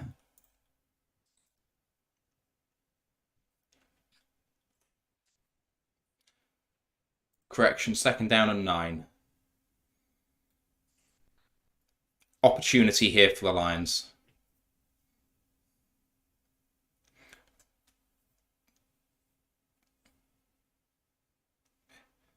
At the 40. Looks like the safety blitz is coming from Kirby. Or not, thank God. But that's definitely a pressure. Prescott sacked by Aiden Hutchinson. Loss of almost 10 on that play. Going up against Tyron Smith on the right-hand side. Beats him early. There's a hand in his throat, but he manages to beat that too, and he kind of places Dak down so softly. Loss of 8 on the play, 3rd and 17. Coming up to the 2-minute warning, but they do need to snap it before. And that's a delay of game. Come on, guys. You should know better than that.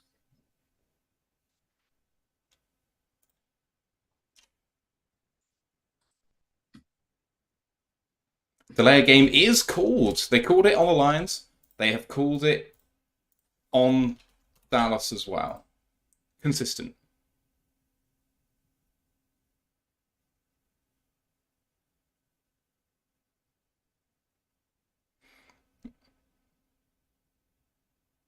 .202 being put on the play clock, on the game clock. But because it's a delay of game, the clock should wind, so that should be the 2-minute warning.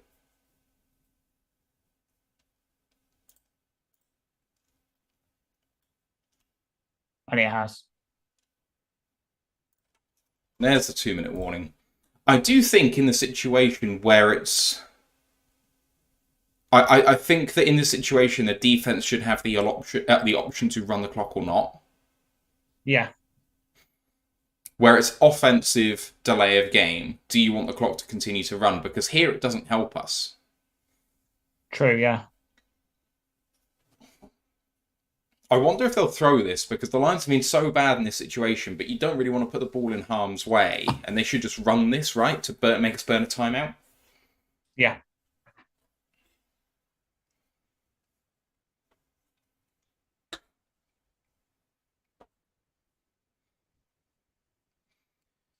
Oh, Ash, mate, this is another one that's just putting us through the ringer, I think. It is, yeah. Well, I didn't expect anything less, though, to be honest. I wasn't one predicting a massive, 10-point victory. Who would have done that? I'm not sure what kind of idiot would have done that. CeeDee Lamb's already at 145 yards. Even though he had a 92-yard touchdown, he still has 53 other yards. Mm-hmm. Right. Would you run this, or would you throw it if you were Dallas? Run it. Yeah. I do think our defense has been really good, generally. It has, yeah. We forced them out several times. Now, I know obviously they should have scored another touchdown when we forced the fumble through the end zone, but still. Okay. They are. I'm just trying to look at the team stats now.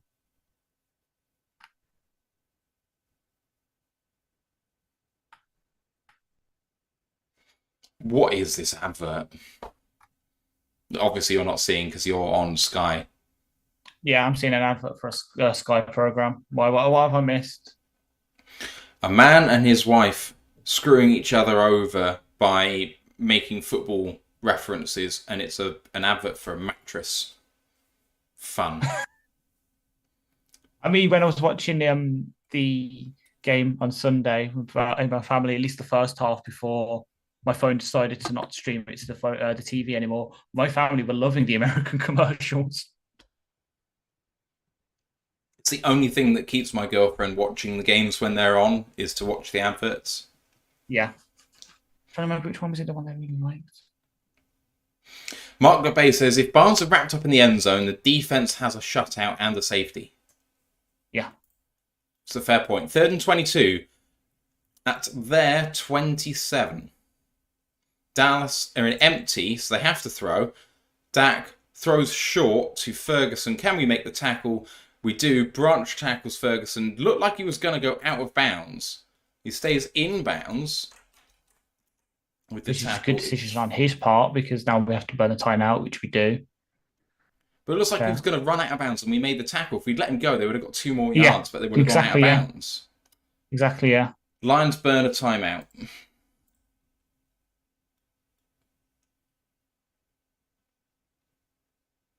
You have to think that Troy Aikman calling the game here would be going... I think he must be going on the field at half-time, because that's all suited and booted up.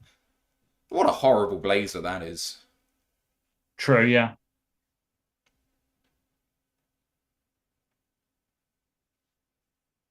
I don't know what it is in terms of 4th and what. 4th and 13. They got 9 yards on that play. Okay, pump formation's out there. Do they go fake? Surely not. Punt is away. Caught at the 15. Leaf reversing field. Gets away. Beats several people. Gets all the way out to the 40-yard line. That's a gain of about 25 yards on the punt return and puts the Lions in great position to launch an attack from here. Lions could be going into the half in the lead. Just need to execute and burn clock here. Agreed. Just get it right. Start with some of the fancy play calls. Let's just do it. Goff being So now 6 of 14 is slightly worrying, but it's all a function of the offensive line, right? Yeah, it is. As now I'm getting a mattress advert.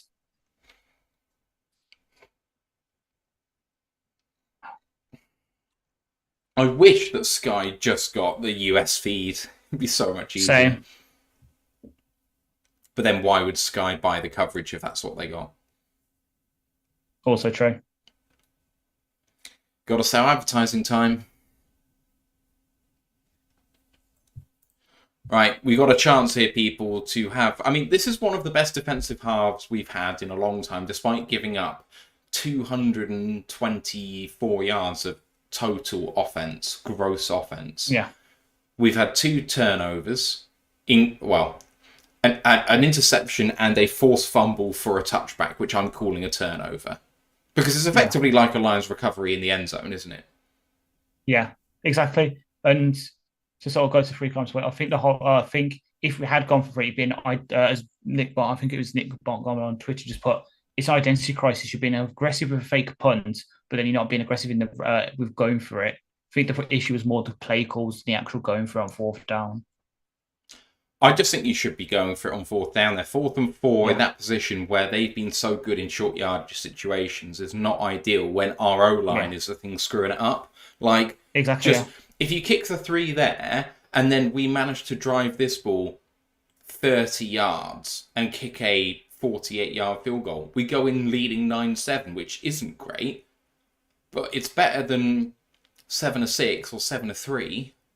True, yeah. Just sometimes, against good teams, points often are king, and 3 is better than a 30% shot of 7. True, yeah. True.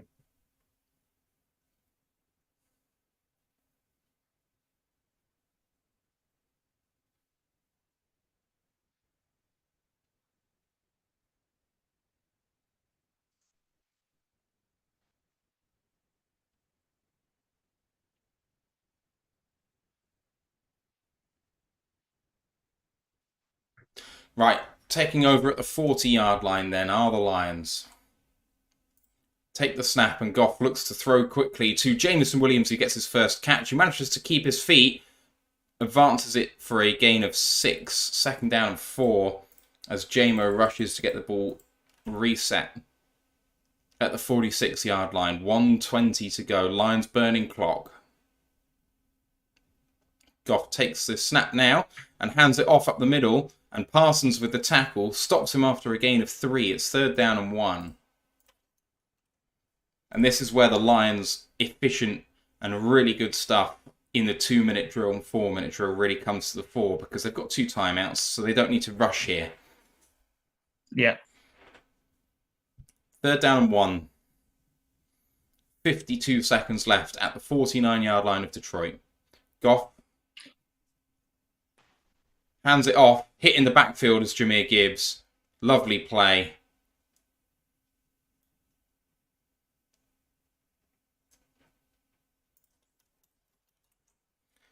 O-line is getting destroyed up front.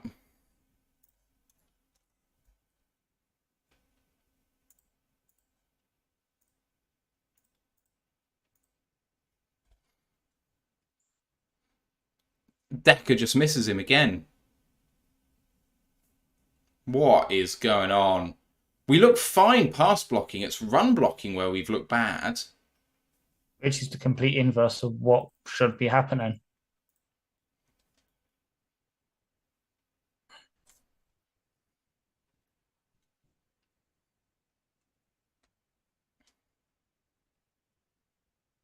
With 44 seconds left and 1 timeout, Dallas do have time to do something here.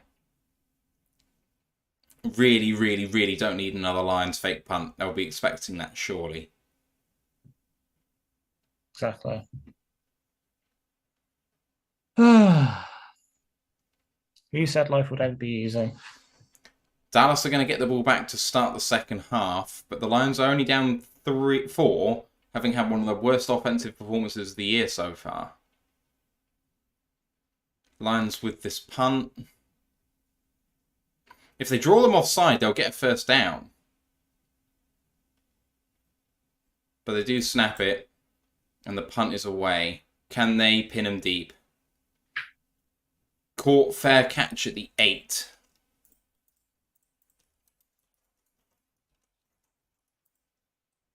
On that play, it was actually Saul and Decker. We did an unbalanced line where Saul, well, was on the left hand side. It was Decker and Saul not communicating that led to that tackle for loss. I do like the idea of sometimes having heavy on one side, but Yeah. when they don't play together like that all the time, it does Exactly, yeah. hurt them. Right, first down and 10 from the 9-yard line.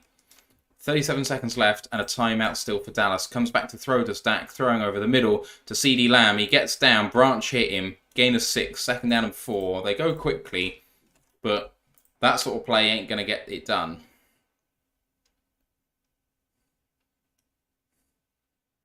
At the 15 now. That kind of play will do, though.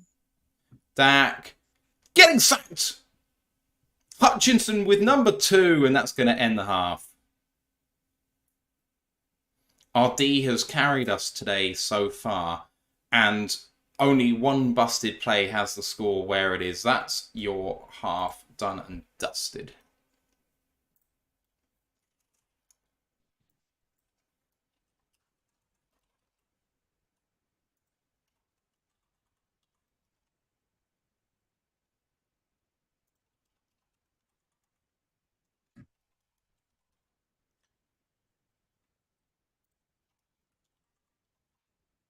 Right, let's have a look at the scoreboard come the half.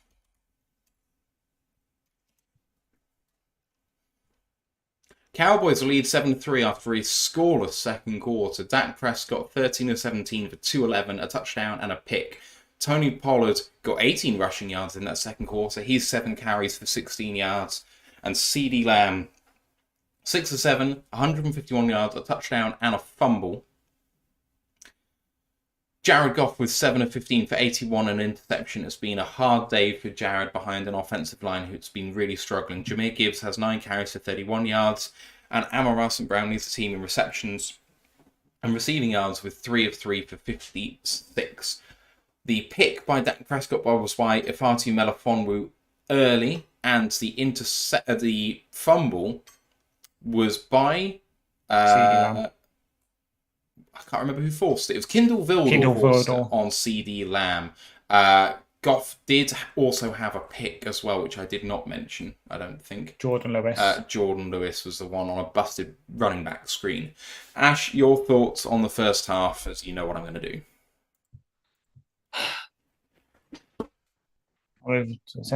See me. Ben's getting too complicated with it again. He's getting too complicated, Kevin. We need to. I know this is the kind of game where we've already had 2 fake punts and that, but we just need to keep calm. Don't make it too hard for ourselves. And actually block. Just fucking block. Like, I know, obviously, I said earlier that zone runs, they did better against last week. We need to start running some like outside zone or stuff that just gets it outside, away from the line, because just keep cutting it, run up the middle. They just keep stopping it, it seems. I'll be interested to see what the splits are right now for like inside versus outside of yards per carry, and that is just, yeah, who would have thought it, eh? Lions versus Cowboys, it being defensive struggle game rather than a shootout. As unfortunately for me, I'm watching Sky, so I have to watch all these bloody Cowboys people.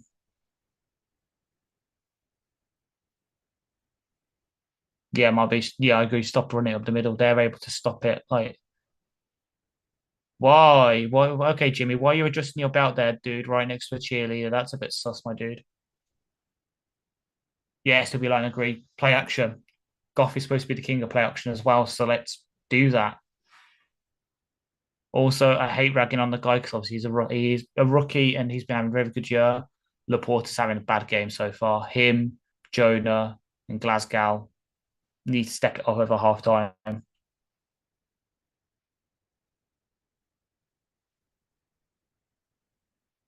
What for adjustments? It's fair. I don't think it should be. For once, it's not going to be anything on defense. It's more play action. stop using overcomplicated plays, run outside the tackles. And to be honest, yeah, Boston Montgomery, I think it's just, I actually don't know. I think we value, Power Zone, yeah, true. Power Zone, it's the traps that need to stop. Power Zone is working. I don't know what so is Montgomery. If anything, this is his better game because with the way that the Cowboys defense is set up, they're all speedy, athletic guys. So using Gibbs, who is speed, athletic guy, it's a stalemate. Monty's got the power to run over these linebackers because one of them's not even a fucking linebacker; he's converted safety. It's Marquise Bell, who is the strong safety from Florida A&M a couple of years ago. We need to use Monty a bit more, and we need to, if we're running up the middle, we need to stop running these traps. Yes, the sort of thing that they've struggled with previously, this Russian defense, and yet they've just showed up today. It's like they've keyed in on, this is what the Lions do, so let's protect against it, and it's worked. Exactly. They've prepared for us better than we've prepared for them. Yeah. That's not true. Our defense has been great. Both sides have prepared for each other well. Our offense hasn't accounted for what they might do on defense. And it's been a bit too overcomplicated with our play calls as well. These sort of obviously don't make it too easy, but stop with all these tricksy plays. Just do what we do well. Focus on that.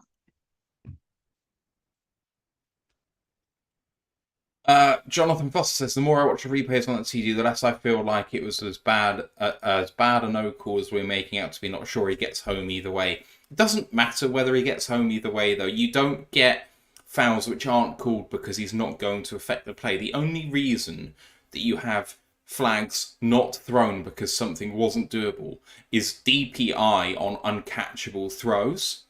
But if a hold occurs anywhere on the field, it's a foul.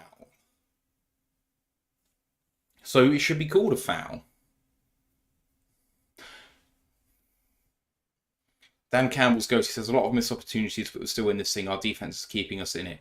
Against one of the premier offenses in the league, an offense which the last month has had a bit of a downturn, but still very productive. You know, not on the ground, but the passing game has been absolutely electric. They've been blowing teams out. They've been scoring lots of points. The fact that we've only conceded 7.5 points is absolutely fantastic. Yeah. Especially against an offense which, when at home, like they are today, they score on average 39.9 points per game this year. And we're holding them to 7 currently.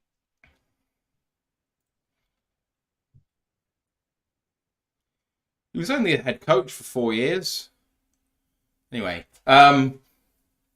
Joshua Mercer says it's the pressure to maybe an off throw to a wide open CD, and he isn't nearly as open if the pressure does get there and force the throw sooner. It's true. Very, very true.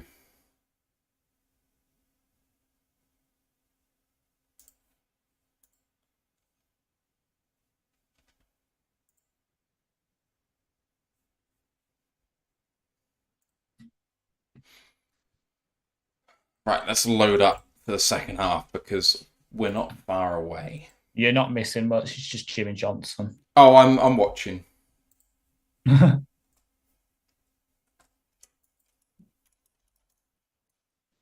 Would you like me to give you a little ray of hope to maybe make this a bit more positive? I mean, you can make it more positive if you want, but I'm out here thinking we're still winning this game anyway. Oh yeah, same. I'm just trying to give like little things.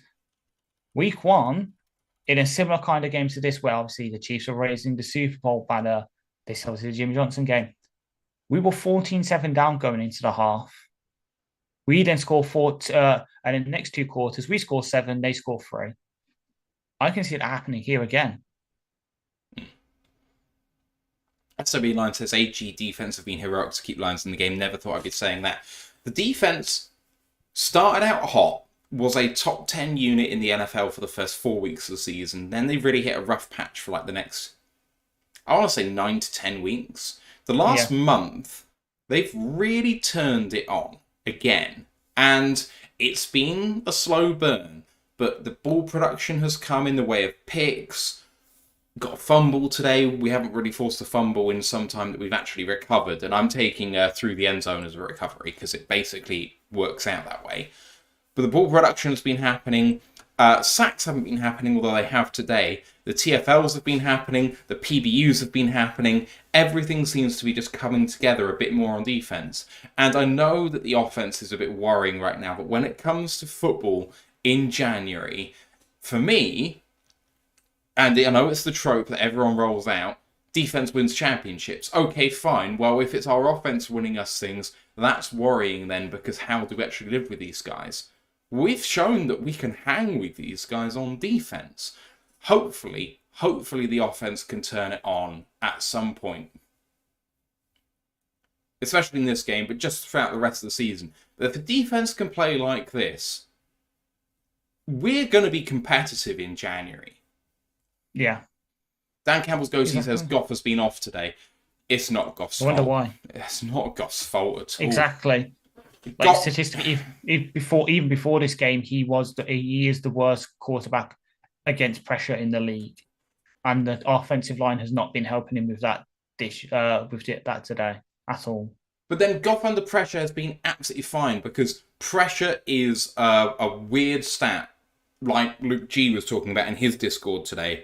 What does pressure mean? Well, in the games where pressure for Goff has meant that when he's coming at play action, there's a man a yard away from him. Well, of course he doesn't look good under pressure because he literally has no shot. Whereas in the game where he actually was doing well, the offensive line was buying him a second, and he was able to throw in that situation because he could see the man running at him and he stood and delivered anyway. But actually, I think most of the time, Goff, you saw for the interception in the play that just happened, he was throwing it out of a sack blind because that was the play that was running, and it should work. It's a good play design, but it's a really good play by the cornerback. Goff doesn't have time to have a look and see whether it's the right thing to do, and that's the offensive line's fault. You can't blame Goff for that play. But should he eat the sack anyway? Well, he's throwing the ball he's meant to throw. So, like, there's two situations where you're under pressure, and there's one where if the man's right in his face, he can't scramble away from it because he's not that guy. Fine. Yeah. Where the offensive line is allowing pressures, but they're not just getting beaten straight off the snap. He's fine. But yeah. True, I agree. Yes, we need to get more like those in-break and stuff that Goff works well at instead of. I think he's definitely caught one ball today, so remember that. Who has? Sorry. JMO. JMO's just had one. Yeah. Just had one. Yeah. Joshua says the O-line missing blocking assignments in the blocking scheme has been the problem. They need to switch it up with the blocking scheme. I would argue they need to switch it to be a bit more simple. Run a bit of power. Yeah, instead of all these traps and stuff. Yeah, that's what we were saying. He also says if we need to have Skipper in more and take Laporta out, I'm fine with that. Love Laporta, but he's been missing blocks a lot tonight. And he's actually not been catching very well. Yeah. You know who hasn't been missing their blocks, though? Mames Jitchell? Yep. Yeah. Yeah, everyone talking about how awful that halftime was and the fact that we need to win now. Yeah. The fact that Hutchinson has got 2 sacks today really warms my heart, though. It will shut some people up because he's been getting close to it. That's what the pressure are. It's just finally finishing today. It's just one of those sometimes where you have a dry spell where you make the pressures but you just don't get home, and then suddenly you make it right. It was the same last year. I think against Philadelphia, he had like 6 pressures. Everyone's like, oh, okay, he's gotten pressures, but is he getting home? And then against the next game against Washington, he gets like 3 sacks. Dan Campbell's goatee says Laporta is having the first bad game of his career. He missed a couple of blocks. He's not winning his one-on-ones, but winning one-on-ones is not necessarily his game. I would say that Goff's throwing under pressure has not been pinpoint enough to give Laporta much of a chance. There was one ball he should have caught, which was kind of knocked out on contact, and he didn't survive the ground. Apart from that, I don't remember any circumstances where I was thinking in the passing game that Laporta's route running has been poor, or that his catching has been poor. A couple of missed blocks, and the one ball he should have caught means it's not a good game for him so far, but I think there's room for him to come back. Of course, there's, yeah. We've seen some players already come back with Barnes and Vildor, so Sam Laporta, 95-yard receiving TD incoming, I guess. Ken Button said, so the Derek Barnes missed tackle in favour of a push looked like a scripted play to me, lol. I mean, if it's scripted, they can script up a Lions victory in the second half. Exactly. A Dallas victory doesn't help Dallas in the scheme of what's happening this year. I mean, apart from the fact that it obviously gives them momentum and it's a quality win, but like the Eagles aren't dropping games against the Cardinals and the Giants. Even though the Eagles have been shit recently. Ken Button said, it just looks strange. It did look strange. And it's Derek Barnes with awful technique. There's no other way to put it. I really like Derek and I really like what he's done. The fact that he got into the backfield makes it a fantastic play by him. But finishing has been an issue all day. Yeah. He said, how do you feel about going for it 4th down in the red zone? We both hate it? I was okay with it. Okay. I was okay with it. But saying, yeah, with Derek Barnes, he's got worse finishing than a priest in a bloody brothel. As with the kicks coming for me. Kick off is happening now. Cowboys start with the ball for a touchback, so they're coming up to the 25. Well done, Troy. You took off that stupid fucking blazer.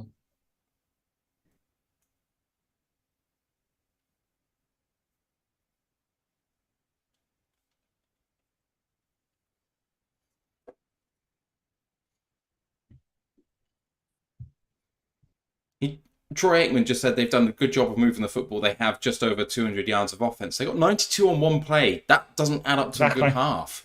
Right, here they come at the 25. Dak under centre, 1st and 10, takes a snap, hands it off. Up the middle, good tackle in the interior of the defensive line by John Kaminsky. Gain of 3, maybe 4, 2nd down and 6. Yeah, I think it was 4.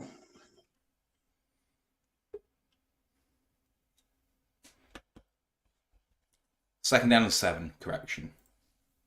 Ooh, they got 3, thank God.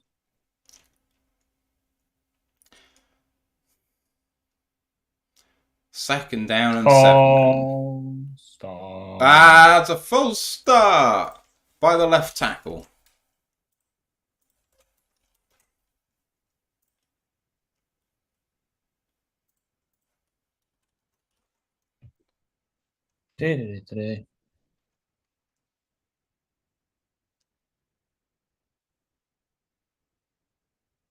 Second down and 12 coming up then.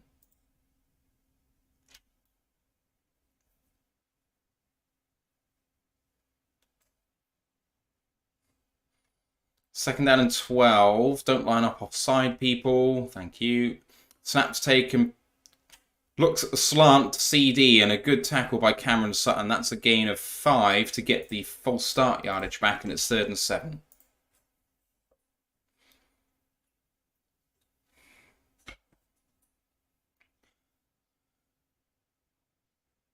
That's a clear hole that they just showed. Yeah. Right, 3rd and 7. Here we go. At the 27. Dak in shotgun. Lion might bring pressure here. Looks like they're bringing 6 from what I can see.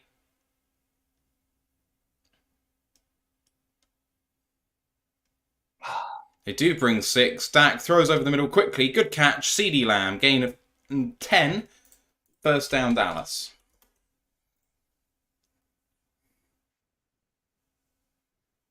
I saw the 6 coming, and I'm getting better at diagnosing this.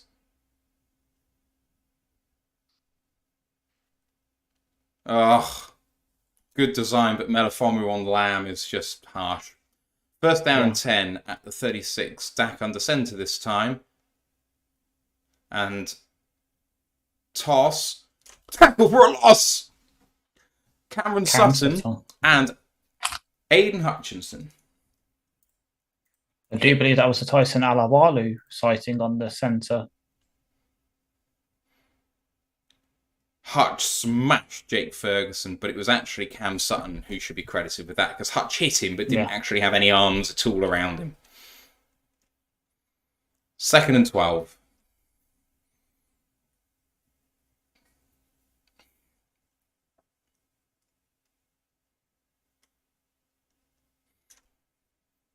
Good pressure there from Pollard dropped it.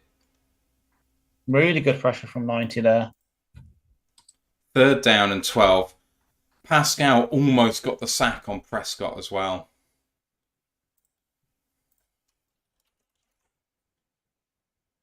Oh, Pascal's so close, and he bailed out of the hit as well, which is good. Love you, JP. Brought 6 again there, the Lions. 3rd and 12. Let's do a weird Cowboys thing. Let's drop 8. We look like we're bringing 6 again here. 3rd and 12. They need to get the play off. They're close to delay, but they get it off. Prescott throws. Short. Towards Lamb with coverage by Brian Branch. And the Lions get a fantastic stop. Come on. Keeps his eyes, keeps on receiver, and just plays so for Branch manned up on Lamb. Nice break on it. Looked like he might have got there a tiny bit early, and that Prescott got hit late. No flags, thankfully. Punt is away. Raymond's with the catch, and he managed to get himself about 3 yards. Oh, afters! Oh. Would you not give us a flag there, people? Come on, that was unnecessarily rough. Lions, after a stop, get the ball with a chance to go in front. What a start, Ash, to the second half for the Lions. Exactly. And Pittman's pissed off. Yeah, he should be. Should be pissed off, but yeah. Brian Branch. Yes. Branch is him. He is, yes. Brian. So we had a TFL in that drive, Ash. We had a couple of nearly sacks. We had... What else did we have? The really good pass breakup by Branch. We had... Sutton and Hutchinson with the tackle for a loss. Sutton with a reasonable stop on Lamb. We had Melifonwu on the first down catch, who prevented a really big, really big one. Exactly, yeah. Right, can the Lions offense get it done? That's the question. I mean, the thing is, with the defense playing this way, if we actually give them a little bit of time off the field to catch their breath and get a touchdown, there's no reason why we can't force them off the field again. It feels like we've done really well on defense. We really have, yeah. Darius Slade just tweeted, Branch was a steal, should have been a first rounder. Detroit got one of them for sure. Do you want to come back to Detroit, Darius? This is a call. I think he would come. Yeah, especially with his coaching staff. And you got to figure that Matt Patricia is going to be whispering in the GM's ear saying, I don't really like working with this guy. The de facto defensive coordinator.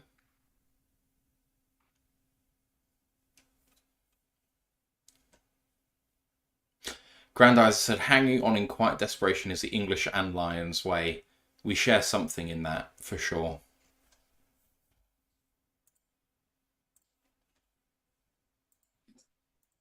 Very true, Ken. Very true that we got that Super Bowl teams win games like this. TJ said, feels like someone other than AG is running the defense long. AG has been turning it up. People may not want to hear it if they've already made up their minds on AG. The narrative on him keeps evolving, and what he's done at the start of the season and at the end of the season deserves credit. Exactly. I'm not saying that he's had a good season overall. I'm saying that I've seen different things. Right, here comes Goff and the Lions from the 26, and they hand it off to David Montgomery. Feels like they've gone away from him a little bit. And it's a gain of 2 for 2nd down and 8. Mark B said, the Lions invented "It's the hope that kills you." The English adopted it. I think the hope that kills you was invented by the English before America was born. True. The hope that kills you is the 1066 motto. Anyway. 2nd down and 8, and snapped and run. Monty with space. Nice fence off block. Gets all the way down to Dallas territory out at the 49. No flags. That's a gain of 25 yards. What a lovely rush by David Montgomery. Just makes a great cut off the back of Ragnall. And this Jameson Williams with the great block at the end. JMO has turned out to be one of the best draft picks we've had in this cycle. Lol. True. Delayed handoff this time to David Montgomery. Shakes and bakes, gains himself 4. 2nd down and 6.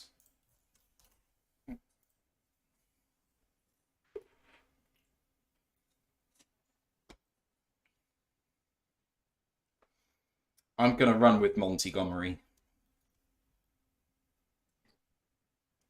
I'll allow it. Lions still in the hunt for the 1 seed, but need a victory here. 10.5 minutes to go in the 3rd quarter at the 45-yard line of Dallas, 2nd down and 6. Goff on the centre, everyone to his right-hand side, and he hands this off to Montgomery. He goes left. Good tackle in the end, but he gains himself another 4. It's 3rd down and 2.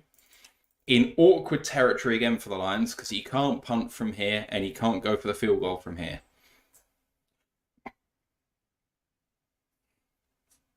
Can the Lions eliminate the Vikings? Can the Vikings eliminate the Packers? That would be lovely. Although actually I'd rather face the Vikings or the Packers over the Rams or Seahawks. Yes. 3rd down and 2 from the 41. Goff hands it off. Again on 3rd down we hand it off, and it's a bad play call with some funky stuff going on. It's 4th down and 2 and the Lions should go for this. Don't run that play again. Stop running the fucking traps. The draws. Just run power. The thing is that the man gets upfield so quickly that the lane is to the right-hand side, but Gibbs can't even get there. He doesn't get anywhere near close because he can't go that way. Lions should go for it, and they are. 4th down and 2. Snap the ball. They're going to pass it. Good throw to Sam Laporta. 1st down Detroit. Gain of 4. Yeah.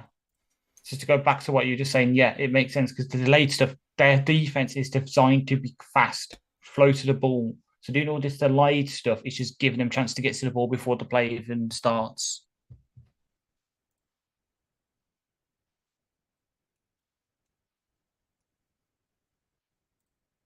Six targets, 2 receptions, 12 yards. 1st and 10 at the 37 of Dallas. 8:30 to go. Fucking hell. Goff, fake handoff. Pancakes in there. Good throw to Sam Laporta. Is there going to be a flag? No, 2nd down and 3. But there's afters.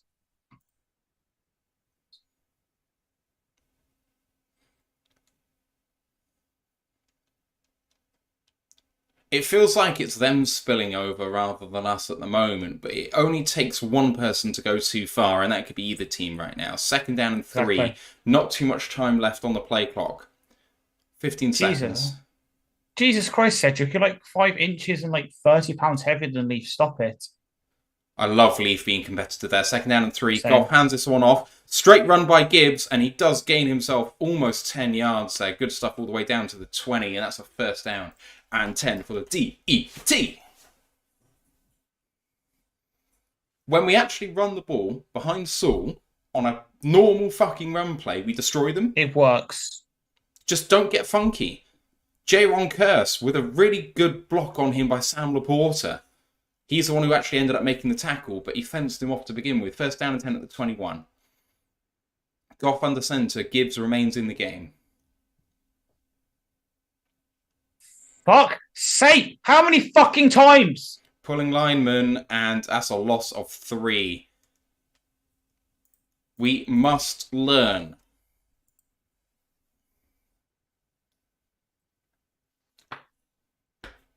We must learn. Do you know the definition of madness is trying the same thing over and over and expecting the same and expecting a different result? Parsons destroyed Laporta on that play. I mean, that wasn't even funny. 2nd down and 13 at the 24. Goff in shotgun this time. Can't live in this situation, though, the Lions. 2nd down and 13. Goff looking. Has a little bit more time to throw. And throws to Josh Reynolds, who gets himself a first down. 14 yards on 2nd and 13. The Lions have first down and goal at the 10.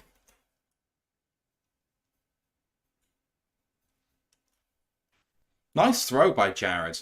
I looked like there was some holding here for me, but let's see. No.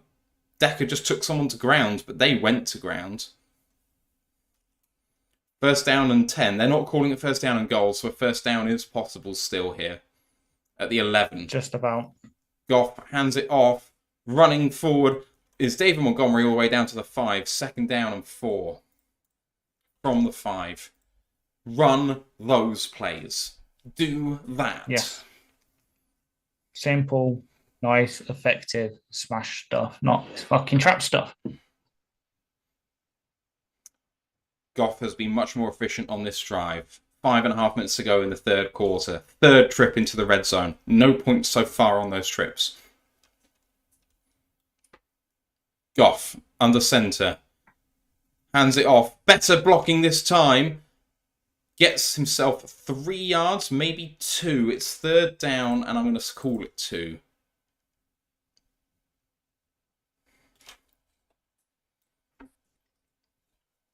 I want to see a heavy set with 3 tight ends and play action out of it with an H-back in the game and a pass in the flat for a touchdown. Please and thank you. No, I just want to bloody run up the middle, please. Goff under centre. Especially since they're vacating the middle of the line right now. It is 3 tight end set, I think. Goff hands this one off to David Montgomery up the middle. Touchdown Detroit! Much better blocking that time. It was one of those runs we don't like. This time it worked. Lions take the fucking lead for the first time. No, not the first time, but they retake the lead. Exactly, yeah. I think that was a 7.5 minute drive as well. Roughly, yeah. It's a beautiful thing. Kept their defense off the field. As I said, score a touchdown, keep your defense off the field for a long time. There's no reason why we can't go back to back here. Well, we did exactly that. PAT is up and straight through the middle. 10-7 lead. Monty has now produced his 10th game of the season with 50 plus rushing yards and a rushing touchdown. This ties the franchise's single season record. Just one more. There's a week to go. And that was all started by a 22-yard run by David Montgomery down the right-hand side. A beauty to start the drive. We found a little bit of rhythm. Goff was 3 for 3 for 24 yards on that drive. Not anything fancy. Yeah. We mainly ran it. Exactly. 13 plays, 10 of them were runs, 0 for 3 passes. We completed all 3 passes. What we needed to do. Laporta has 3 of 7 for 19 yards now. Did he just break? Not yet. He needs a total of 8 in this game to break the record. He has 3. I was asked about Monty. Oh, sorry. He hasn't broken 1,000 yards yet. He needs 90 to do so in this game, and he has 64. Shank7L says, we are seeing playoff football. L. Gentleman says, Monty Bet is already in. McExperiment says, 3rd quarter has been vanquished in the last few games. Well, this is 7-0 right now. Exactly. It's almost as if learning to get the ball first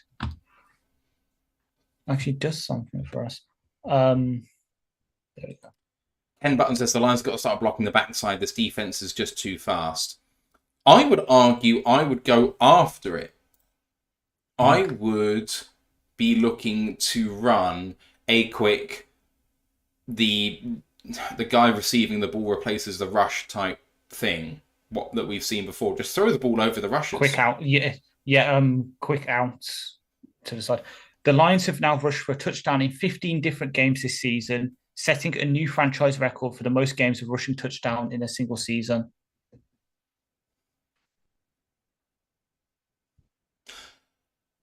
I do think that last drive was more encouraging for Ben. There was some bad play calling in there, especially in the first half, and then we still continued to do the things which weren't working, but then he went away from it, and actually going away from it then caused the touchdown run to work when he did it again. So it's not like he goes away from stuff permanently, but if you force them into submission through power, then they get tired. You're facing an energetic defense. Yeah. Let's give us just quickly look something up for our friend. If I just heard Joe Buck right there, or Troy Aikman right there, they just said this is the second time the Cowboys have been behind in the second half all year. Mad. In at home. Mike Marine says, "What's the yards needed for Gibbs, Monty, and Porter as of now?" I'm currently calculating it, my friends.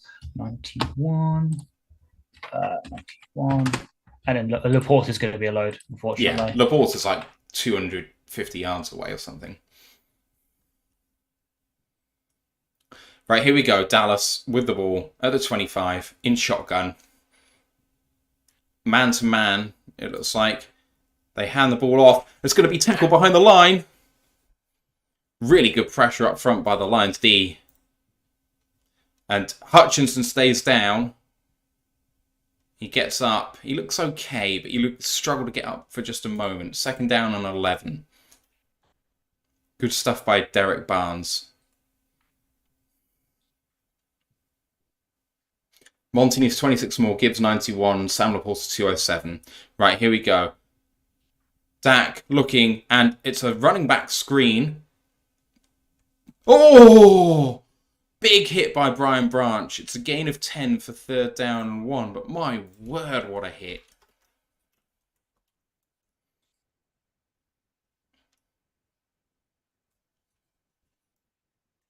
Watch Anzalone,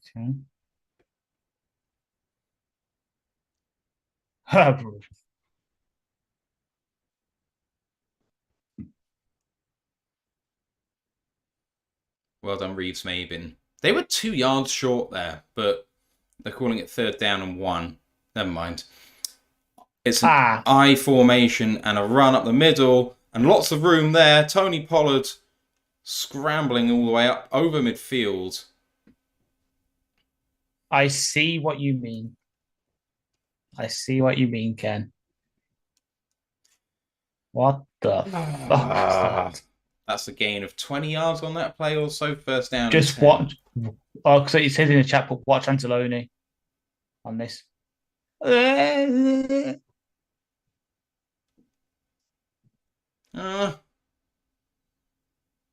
He's not quite there.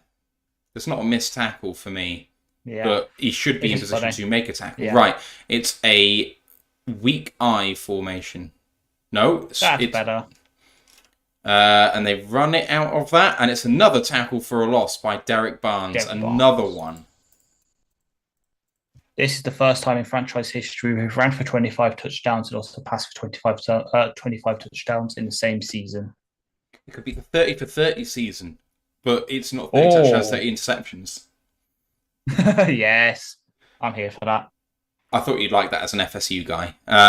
Barnes must have several TFLs here in this game now. 2nd and 11. Dak under center, and they fake the run. Looking for it all. Looking for the touchdown deep. And Kirby is asking for OPI. Kirby's asking for OPI because he was in position to make the interception. Oh no.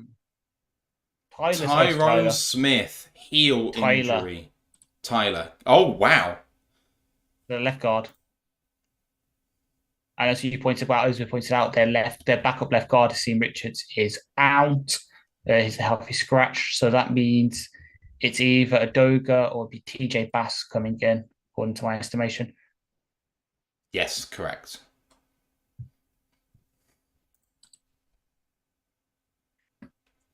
Cooks went after Kirby on that rep. Cooks literally knew he wasn't getting the ball, so attacked the safety to make sure the INT didn't happen. I can't believe that wasn't called. I can run Jerry Wild. I'm surprised if he slipped the refs a couple of bands while he was down there doing the whole thing with Jimmy Johnson.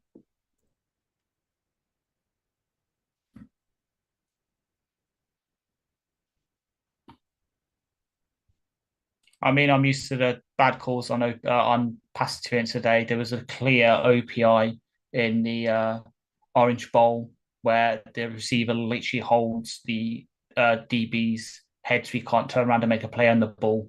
And yet it was called for DPI rather than OPI. 3rd down and 11 is coming up, and if the Lions hold here, they can go up by 2 scores. It's a huge play coming up.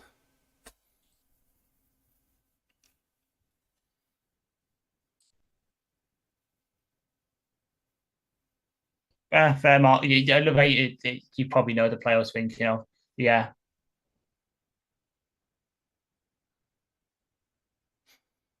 I hate the adage, the refs are letting them play. The refs are letting them play should be attributed to 50-50s that are close to bang-bang plays or similar, where it's like, if you call it or don't, some people are going to be upset. The refs are letting them play should not be attributed to clear 100% calls. Yeah. That's not within the spirit of let them play. Mandalorian is saying the same thing as well, wasn't that offensive passing difference? Big Airy says, well, I need to go early morning. Let's finish this, Lions. I'm sorry you're going to miss this glorious victory, Aries. If Matt's prediction's right, we're going to score like 30 points in the 4th quarter. Yeah, I know. I'm way off on the over-under, but I can still win my bet if Lions win by 11 or more. True, yeah. Maybe not the nice, lovely one that would turn you like 18 grand. No, that one's dead, Jim. So yeah, TJ Bass. So he's undrafted rookie guard. At the 49-yard line of Detroit, Dak can see the linebacker coming. I hope we check out of that now. 3rd and 11, Dak changing the play again. Don't bring it, please. Oh. Dak with a quick throw. Oh, what a lovely hit. And CeeDee Lamb manages to get away. Gain of 13, 14 yards. Dak got hit really hard. Yeah. Rare missed tackle there from Branch. Also, yeah, one of these days we've got to hopefully fake the blitz with the linebackers and actually drop them back into hook zones, but that day's not yet. Campbell was the man who hit Dak then. Yeah. Here we go. Here we go.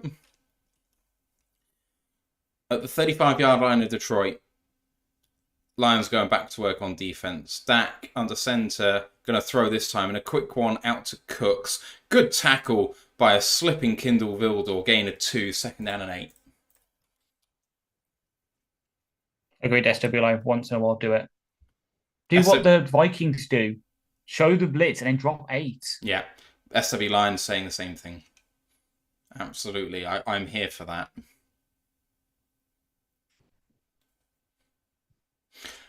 CeeDee Lamb about to break the single season receiving yard record for the Dallas Cowboys. Needs 2 more yards.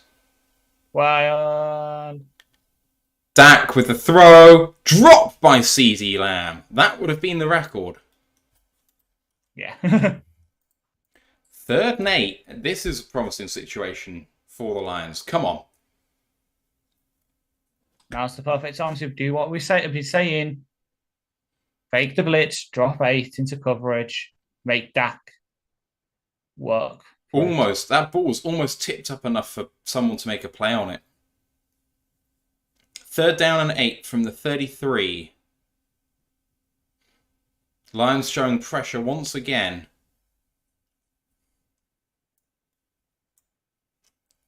Dak, quick throw to Lamb again, incomplete again. 4th down and 8. 4th and 8, 27 seconds left in the 3rd quarter. Offense comes off the field. This ball game could be tied.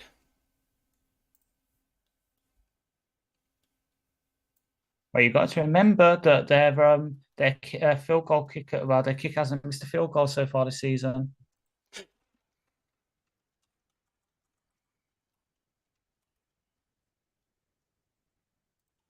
Damn it, he still hasn't. Field goal is up, and oh, it looked wide for just a second and bent back in lovely. This ball game is tied, and you know what, people? The Lions are getting the ball back. This is a great fucking position. If you offer the Lions this position, they absolutely take it at the start of the game. It's a 1-quarter game, Ash, and we start with the ball. That's what you want. Yep. It's basically 0-0 to win this final quarter.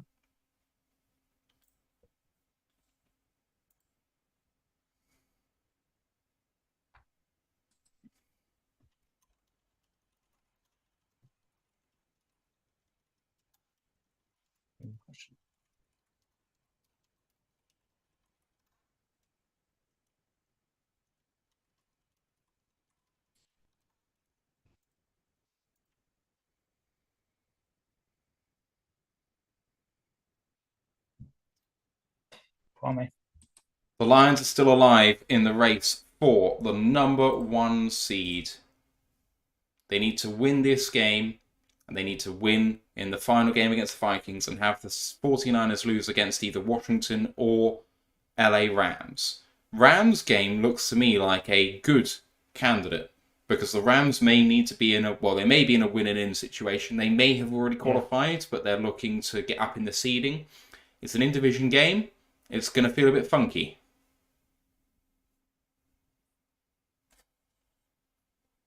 Come on. 23 seconds left in the 3rd quarter. 10-10 ball game. Lions with it.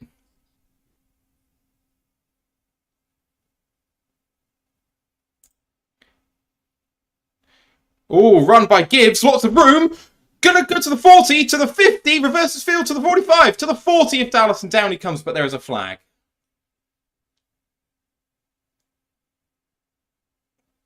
Oh, it's 80. Oh, James.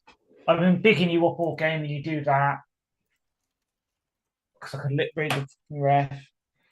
James. Brother, I've been trying to get you more snaps and then you do that. Raises a 35-yard run. Oh, brother. It was upfield and it was a hold. And it did prevent a tackle, so it wouldn't have been a 35-yard gain. But it's not 1st down and 20, I wouldn't think, because it was made upfield 15. beyond the line to gain. 15? 15, yeah. Okay. That's going to be the end of the 3rd quarter. Yeah, end of the 3rd quarter. I do not think that the stats would have changed there. All right, let's have a look at the scoreboard for the penultimate time. End of the 3rd. 10-10 ball game. Goff 10 of 18 for 105 and a pick. David Montgomery leads the team in rushing yards with 13 carries for 64 yards and a touchdown. Amon-Ra St. Brown leads the team in receptions and yards with 3 of 3 for 56. The Dallas Cowboys have Dak Prescott 18 of 27 for 250, a touchdown and an interception. Tony Pollard has 11 for 34 on the ground.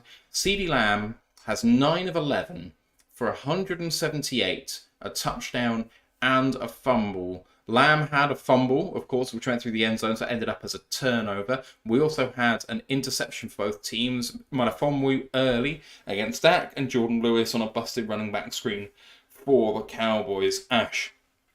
Going into the fourth, Lions have the ball, but first and 15. Everything to play for, but it's gonna be an edgy game. Yeah. I'm just sad, man. James Mitchell, man, you're having such a game and you just do that as S2 blind is so unnecessary. And unfortunately, I think that might something that hurt his case going forward because he was doing good in this sort of tight end 2 spot, and now it just looks like when Bright's back, he'll be back in as that slot. But I'm just got to hope now. As I said, it's 0-0 going into the fourth. Just win this quarter. And it's been one of the best third quarters we've had this season, so we'll take it. We'll take it.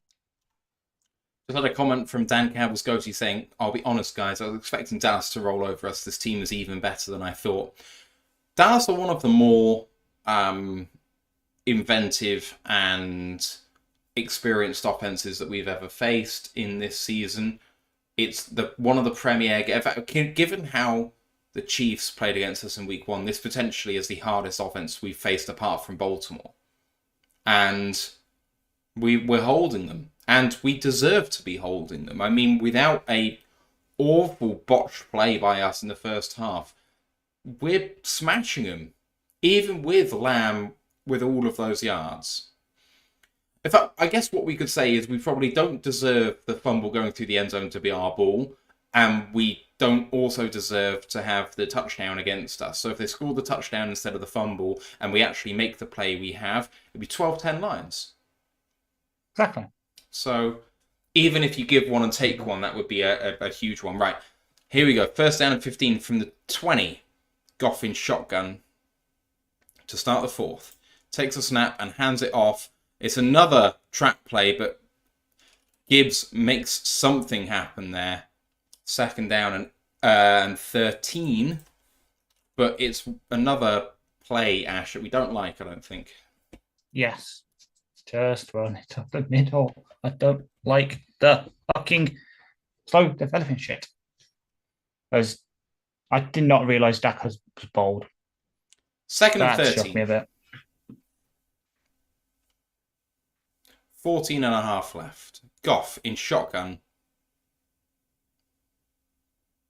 Oh boy. Oh boy. Oh boy. Drop. Go deep. Big throw. J-Mo clear. Deron Bland in coverage down to the 15-yard line. What a throw. What a catch. J-Mo with the celebration on the field. Heck yeah, baby. Man got his helmet rocked off and he's still fucking dancing. Oh, what a throw by Goff. My word. Just little stuff set to self Bland, get a bit of separation, catch the ball well. I like it. Tracks the ball really well and it's a good catch. Yeah. And throwing pressure in his face because Parsons was there. First down and 10. Fucking toss play to Gibbs. Bit of room, but going to go down for a loss of 2.5. Someone's hurt. Who's hurt? One of the Cowboys is hurt. I'm trying to see which one. But of course, the fucking down marker's right is covering the player. Let's have a look. It is Jordan Lewis, the outside corner. So next man up will be... Oh, no, he's the nickel. Okay. So it'll probably be Nashawn Rice, who's a 2021 third-round pick out of Oregon State. Oh, that looked rough. That was Marquise Bell going into Jordan Lewis for the tackle. Yeah. Lewis already on the floor. Fletcherless Daily says we need a touchdown here, not a field goal. I mean, the way that our defense has been playing, I'll take a lead, please.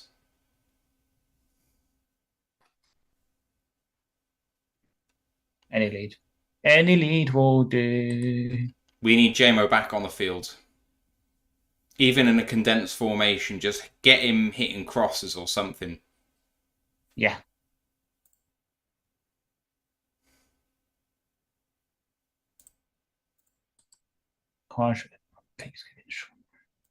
JMO's slightly limping on the sideline here, so maybe he's not coming back in for a little bit. Now, yeah.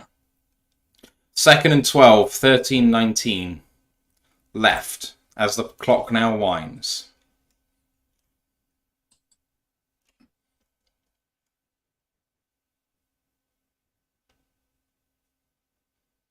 Goff with a quick throw to the right-hand side. Amon-Ra St. Brown on a lovely timing route. Nice spin by Amon-Ra. Gets himself 10 yards. 3rd down and 2. Massive play in this game coming up now.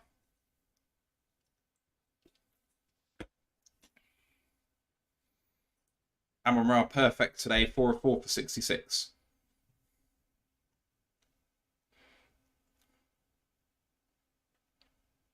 Here we go. In the game. 3rd and 3. Who's in the game? Raymundo. K-Leaf. 3rd and 3. What can the Lions do? From the 7. Goff in empty. Needs to get it out quick. Throws to Jahmyr Gibbs. Incomplete. 4th down and 3.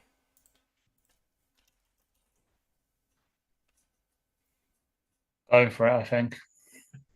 I would take the points here, guys. Come on. Don't do this to us, please. 4th and 3. JMO on the sideline. Lions break the huddle. 7 seconds to go. It's your trick.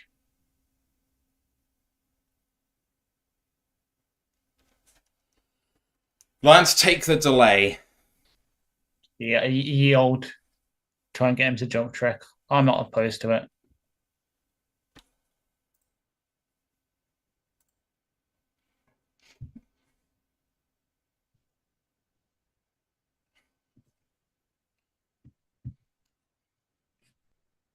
It's fine as long as we hit the field goal. Yeah. Big play. And the lead here is going to be important. In a 10-10 ball game, 3 points is massive. Yeah. Right, we need you to be on long snapper watch here. I think that was okay.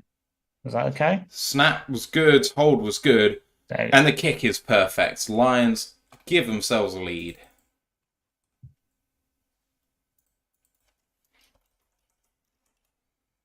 Lead's going to be key. I mean, we've had an average of 3 points per quarter per team. We've scored our 3. They are 3 behind.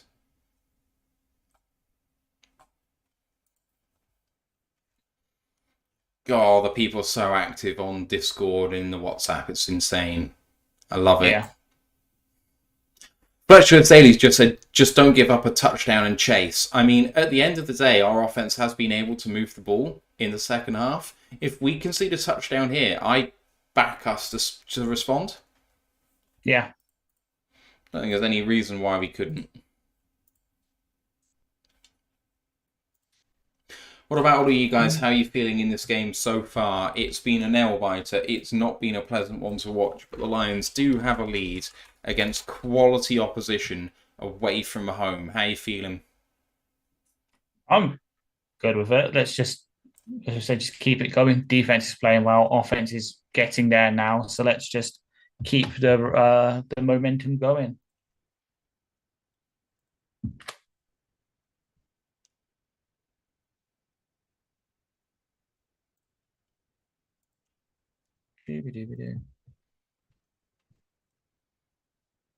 Drew Howard just said we need more of a lead to beat the refs too. I mean, I will say that the refs have been equally poor at calling flags on the Lions and the Cowboys. I've seen several holds not called against them, although they have, of course, called one against us, but they've still left a lot out there. So I just think they are being equally bad for both sides. I don't think it's them being biased against us. It's just this mentality of let them play, which I hate. I don't want people to be throwing flags all over the place, but it's not a fair fight in this situation. The defense have got such problems, and like we lambast our defense for not getting it done sometimes, but it's like But when they do get it done, they succeed, and you don't get flags because they've fouled you in order to make things work. You feel hard done by, and then it's like, oh, but, we've conceded 30, 40 points. And it's like, we wouldn't have if the game was called fairly. So, I wish that if people were on the let them play bandwagon, they would give our defense a bit more of a break. Mile Mark says, is J-Mo hurt? Yes, he is. He seems to be walking around fine. He's gone to the locker room. All right. As they're showing it on the coverage now, he's gone to the locker room. Seems to be walking fine. Yeah. I think they've just been precautionary with it, just especially with us playing in January now, we need to be sort of, I don't want to say we need to be, but I'd like us to be a bit protective of our key players. We're in that situation, take him to the locker room, check what's wrong, let him recover a bit from it, and then if he could come back in, then let him come back in. Don't force him in just for the sake of it.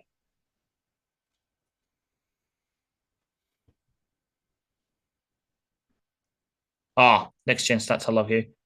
Why? J-Mo was at the peak of his massive clutch. He was running 21.48 miles per hour. Nice throw to CD Lamb, gain of 11 yards versus Barnes and Cam Sutton. And that is the receiving record for a single season for a Dallas Cowboy for CD Lamb. First down and 10.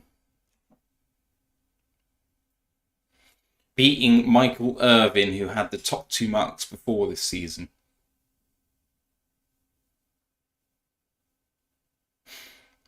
At the 35-yard line now. Dak in shotgun. 3 to the right, 1 to the left. Lions bring 6. Bring 7. Quick throw. Gain of 5. Second down and 5. Good tackle by Sutton to limit the yak.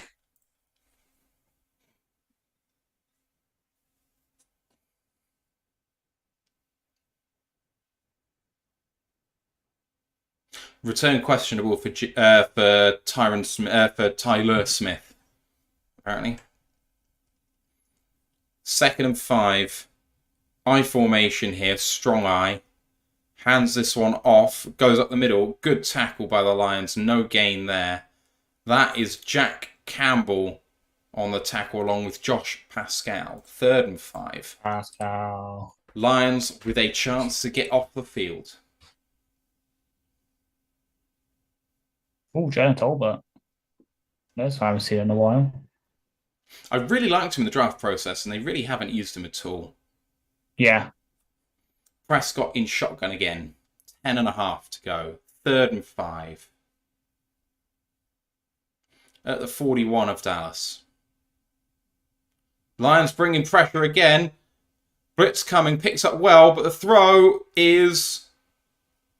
Caught by Brandon Cooks. Really good throw. I wonder if this is actually complete. Oh, might not be. So he's got it. I think it's okay. Yeah. They went quickly. Oh, busted play! Dak comes upfield anyway. Good tackle by Alex Anzalone. Prescott was meant to hand that off, and the running back just ran away from him. Second down and 4, though, after a gain of 6. Branch had to get through a lot of traffic to get to that. The fact that he was close enough to make a play on the ball was really good.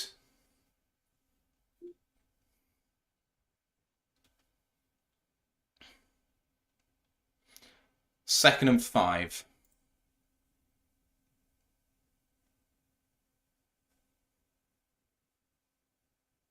At the 33 of Detroit, Dak out of I formation is going to throw. Hutch almost gets there, throws on the move, completes for a first down to Jalen Tolbert.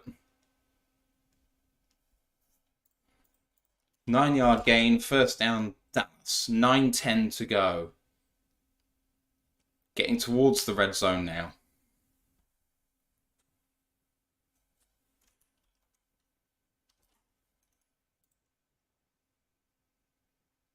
Don't line up offside, Cam, check. Good boy.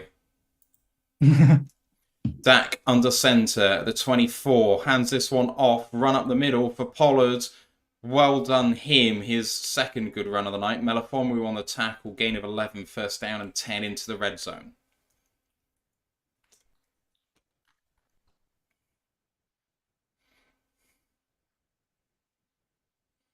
Let's see what happens here. Good blocking, but Hutch misses a tackle, Kirby misses a tackle, and it's Campbell with the tackle. 1st and 10 at the 14. Heavy set out for Dallas this time.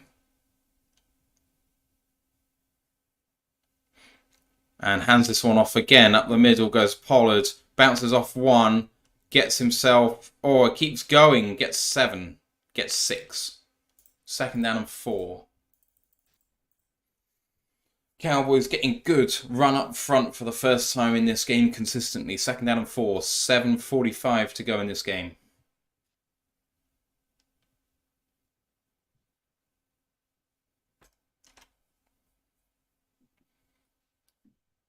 Half this 4th quarter to go. Dak in shotgun this time. Looking to throw for the end zone. Tries to feather it for Cooks. Touchdown Dallas.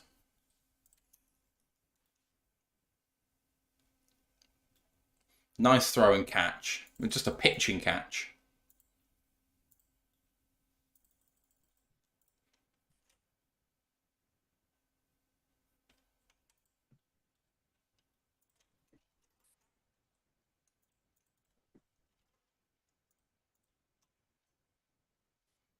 Let's see this again. So Cook's lined up in the slot on the right-hand side, man-to-man against Melifonwu. I think so, yeah.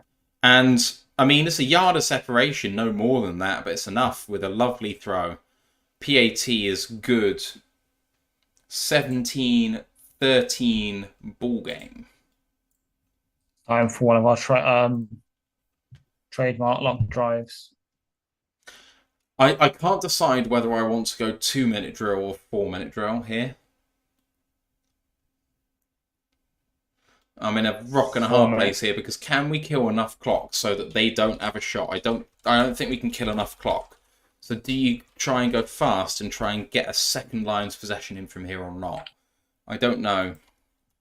See, I'd be going 4-minute officer. I can see it's an ankle injury for JMO, questionable to return.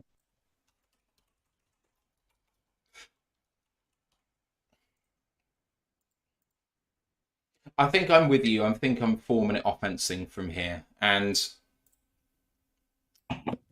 the reason being is I just want to give our defense as much breathing time on the sideline. Yeah. Lions, of course, have only scored 1 touchdown in this game, and the Lions need a touchdown now. Only 201 yards in the air, 124 on the ground. Can the Lions get a second score?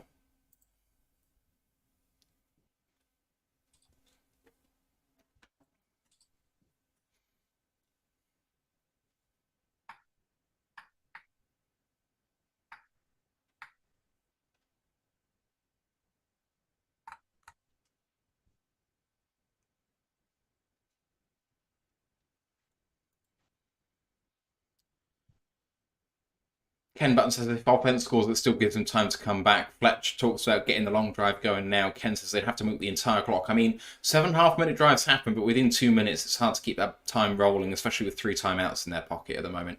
SW Line said, in that situation, I wonder if they should have iffy blitzing instead of in single coverage. I mean, we haven't seen iffy blitz much today, which is a bit weird given what has happened with him recently, but there we go.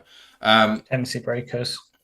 Mark says, hope BJ takes the next game to try out new ideas, needs some more options for the playoffs. I mean, you have to think that those options are being done on the training ground and their hand is not being shown for the playoffs. If anything, you are seeing the most vanilla shit you've ever seen. Mark B says, offense needs to score touchdowns. Now they're becoming like rabid dogs, no room for mistakes. Fletch says, kill clock with a touchdown will at least give him a late field goal to tie. I'm with you. I think that's where we need to live right now. If we score a touchdown in 3.5 minutes and leave them 4, I mean, it's the same position in terms of our defense just needing to bring it. But at the end of the day, even just getting ahead again from this point is a Yeah. win, and then whatever happens, happens. Here comes the kickoff. That'll be a touchback. So according to the DLPs like Doctor Person, it's a lower ankle sprain on his right leg. For JMO, he should be able to tape it in return. Okay. So Ken, on the long touchdown, on the long throw to JMO for like 60-odd yards, he just kind of came down awkwardly on the tackle. I don't think there's anything more to it than that. I don't think there's anything bad on the form from the cat tackle or anything like that. It just happened to speed. Yeah. Exactly. So he just sprained his ankle, that's all. When I sprained my ankle, I couldn't walk for 4 weeks. So there are varying degrees of sprain, I guess. Here come the Lions. Play action. Goff throws to James Mitchell. 4-yard gain, 2nd down and 6. The way you were celebrating, I thought we had a first down. No, it's even better than that.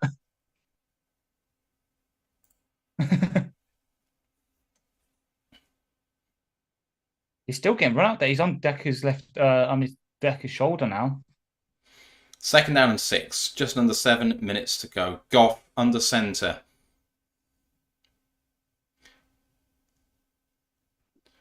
Run up the middle. Parsons gets there and limits it to a gain of 1. It's 3rd down and 5. And here comes the money down for the Lions.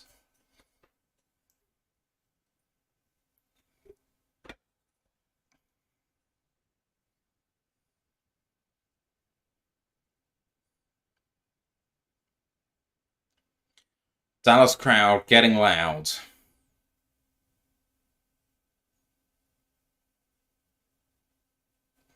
At the 30-yard line.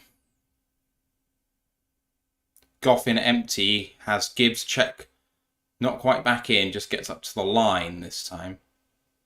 Takes a snap, Goff looking to throw, hit as he throws, incomplete.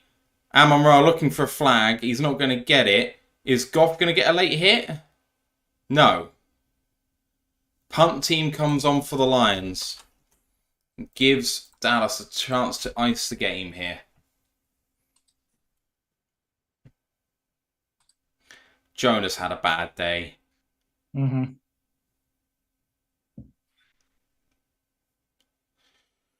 Our defense has been fantastic tonight. This is not over. It could be over, but I don't think it is yet.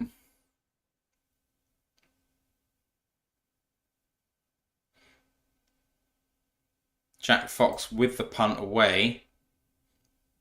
Fair catch called for. Lions asking for a flag. Khalil Dorsey has got his bloomin' shoulder guard showing because he's been tugged so much, but unfortunately not called, and Dallas have the ball.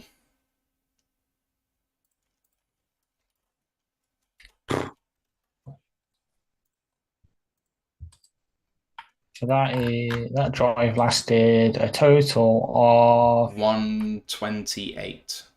Yeah. If my maths is right. Yep. Yeah, spot on. That play action pass was good, and we should have done more of that today. Tonight, I guess I should say.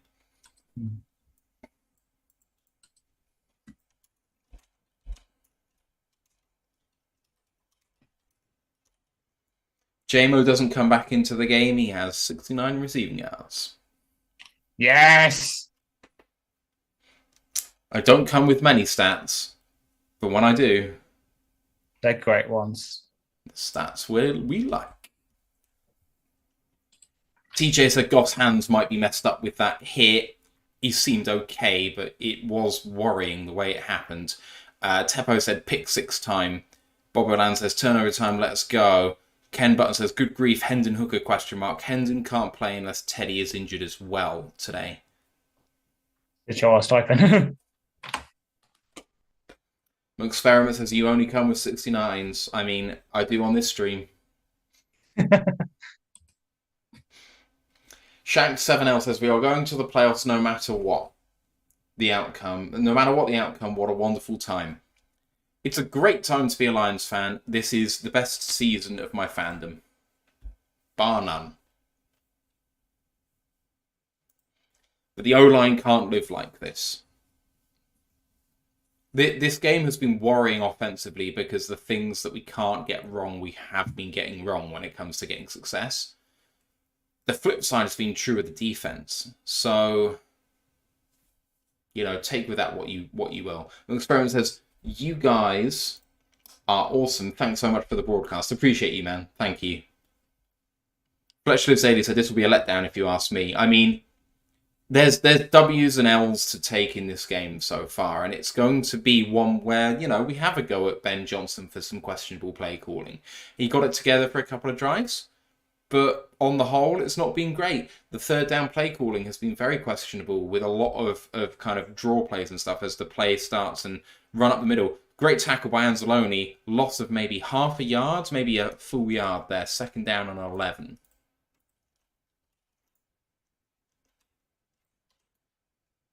God, wildcard weekend starts only 2 weeks from now. Will we be there? Very fun. Or will we be in the divisional round a week later? Still got a chance here. Fletcher Daily says, great show, guys. Thank you, man. If D holds were still good, maybe second down and 10.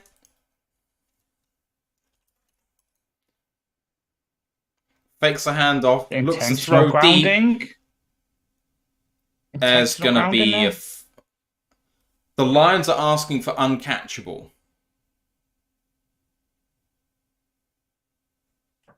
What? They illegal contact on the defense is the call. I guess if you're not going to call pass interference for an uncatchable ball, then you can't argue with illegal contact. Yeah. And that was very much illegal contact. Like, Vildor can't be that aggressive. Yeah.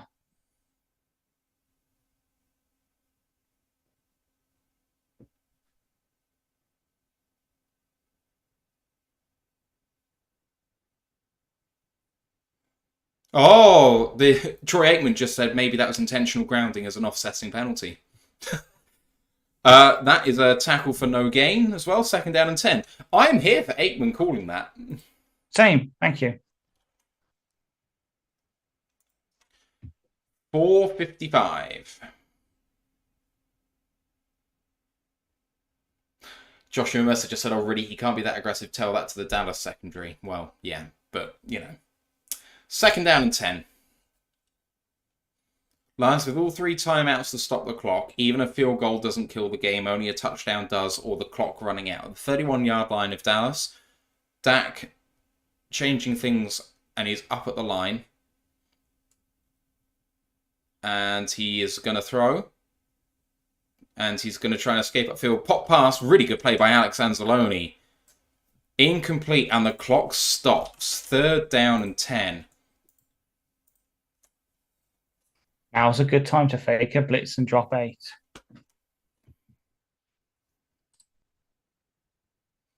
McExperiment says, I actually like Troy and think he does a good job not sounding biased for Dallas. I will say, for a Dallas Cowboy, he's not as biased as other Dallas Cowboy announcers are, or pundits are, who are just egregious. Third down and 10 at the 31. A must-have for the Lions. Showing 6 splits here? Maybe not. Showing 4. Throw completed to CeeDee Lamb. Shook Cam Sutton out with his fucking boots. Gets 22 and into Lions territory.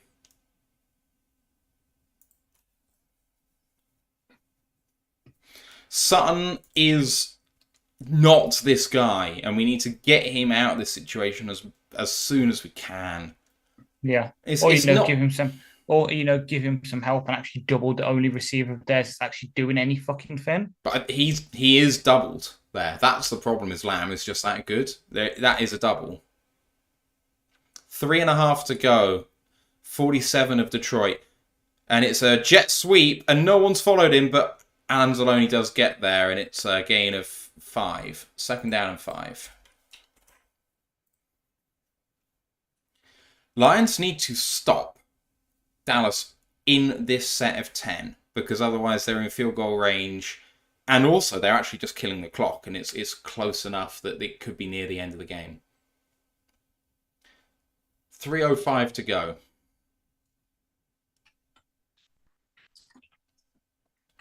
Second and 5.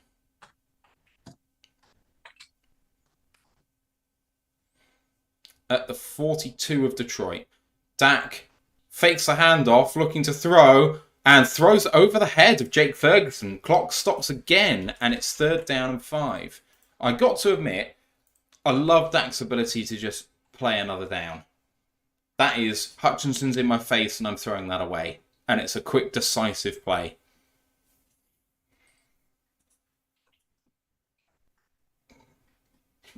Third down 5, 2:45 to go. If you don't get this, I think this is a punting situation. I don't think you go for it if you're Dallas. I would if I was Detroit, but the way they've been playing, I wouldn't. What are we going to do here, people?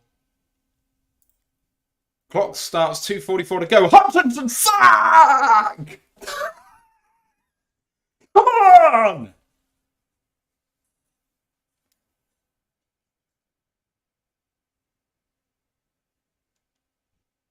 Lions take a timeout. I think. Mm-hmm. That was also a forced fumble as well by Hutch. It was just recovered by Terrence Steele, right tackle. Oh, I didn't see that. Yeah. Wow. Oh my god, that would have been huge. Instead, we have to go the length of the field. Hutchinson with his 3rd sack of the game, and the Lions have life.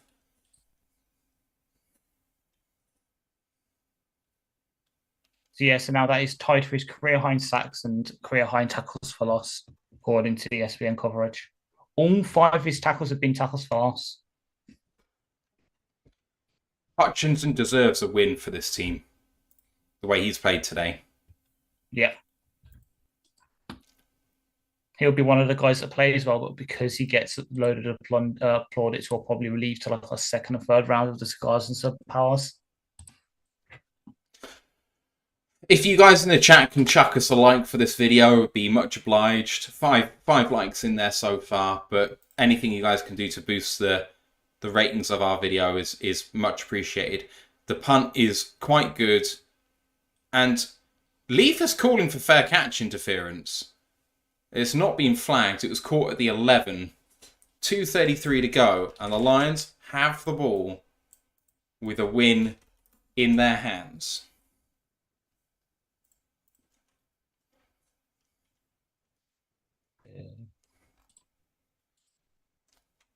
Good.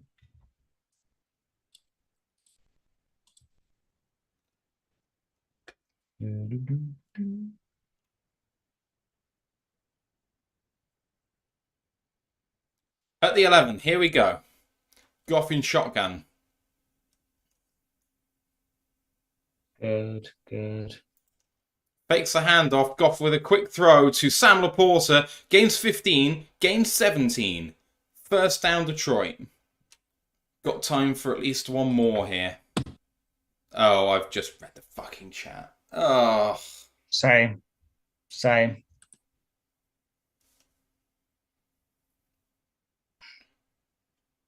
Good play by Donovan Wilson.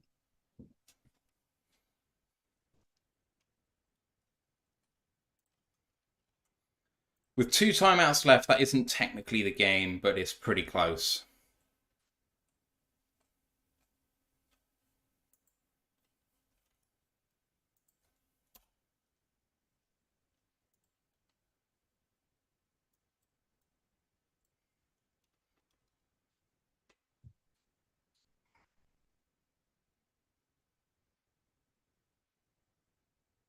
Yeah, lovely catch.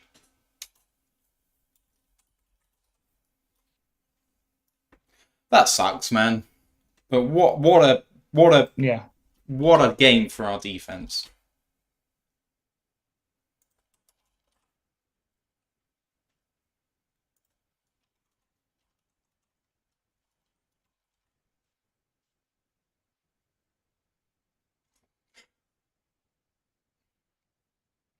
run outside for Pollard, and there's a flag for a hold.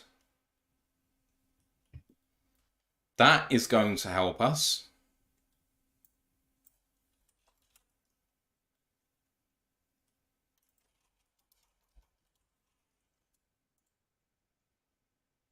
Tripping on the offense.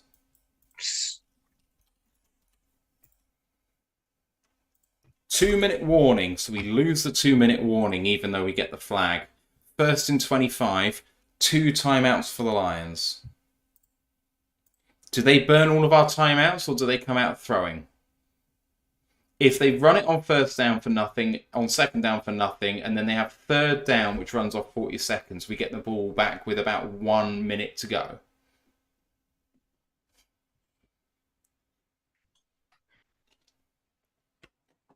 But in this position, we should get the ball back. Yeah. We should get the ball back, and it's at their R45.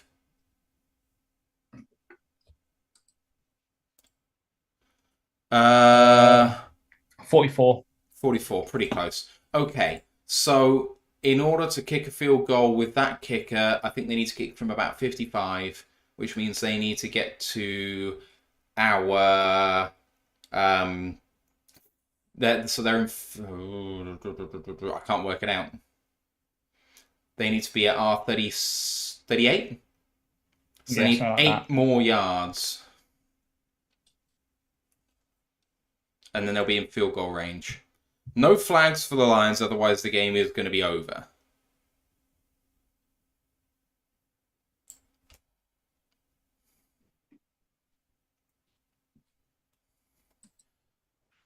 If they go run, we go timeout, they get 5 yards, and they're 3 yards outside of field goal range, 58 yards, and they go pass and go incomplete. There's 2 minutes on the clock. They either have to kick a 58-yarder or punt. And then we have 150 to go with no timeouts. And I still back us to do that. Yeah. That's our route right here. And it's a route to win the game, not even tie. Even then, even if they get 15 yards here, kick the field goal, we're going to have 1 minute to play to get a touchdown to tie the game. Mark Perez is just a decent game, fellas. We held them to the lowest home score and gave them a scare. That Barnes missed tackle was the reason we lost. At the end of the day, the Dallas Cowboys score an average of 40 points per game at home. They've got 17. And we've had 2 picks. The 2 picks have been in our territory. They've not been in their territory. It's not been when we're in the red zone going for it. Like, we have gifted them points. And they have not exactly busted the door down either. Our offense has been misfiring. But here we go. 1st and 25. Not only do I think there's a chance, Fletcher, I think there's a really good chance we're alive here. I formation for the Dallas Cowboys. Takes a snap. They're going to throw it on 1st down. And it's a really good throw and catch. That is dagger to the heart for us for CeeDee Lamb. 1:54 to go. Timeout Lions.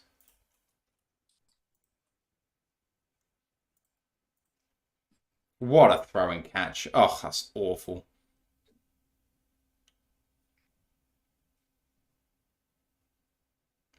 Kirby tried hard to get that. And he could have really been badly injured, but wasn't. 2nd down and 14. The Lions still have life. Whistles.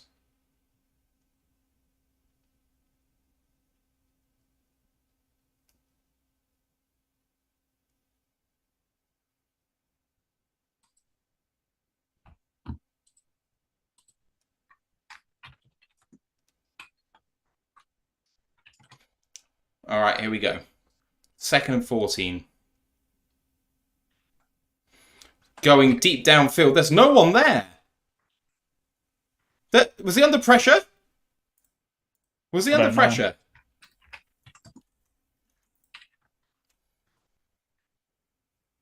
Where's the grounding? Where's the grounding?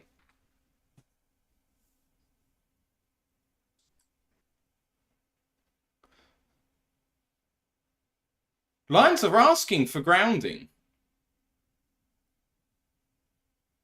Clock is stopped. 3rd and 14. They're in field goal range, but not by much. At the 33, it'd be a 50-yard attempt here. Dak in shotgun, looks to pass. Quick throw over the middle to Ferguson. Gains himself 9. It's 4th down and 5. Timeout stops the clock. 4th down and a field goal unit is coming out. And the Lions have 1:45 to go. SW Line says they're going to get a chance to tie the game assuming he makes a field goal. They're going to get a chance to win the game because we're going for 2, and you know they are. Cowboys are going for it. 4th and 6. Surely not.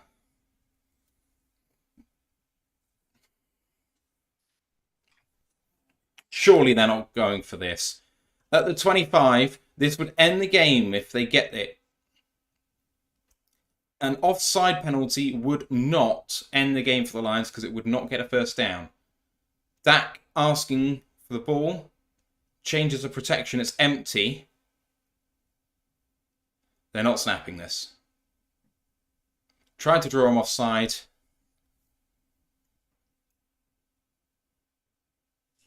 They take a timeout.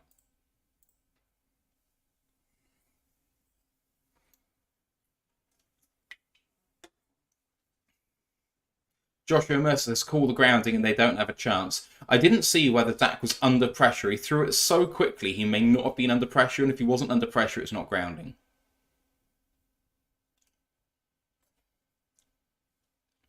SW Line says he's not going to miss a field goal. Every kicker can miss a field goal. Even if they're perfect and they have all of the confidence in the world, sometimes there's just a bad kick in people, and that's why most kickers don't finish perfect in a season.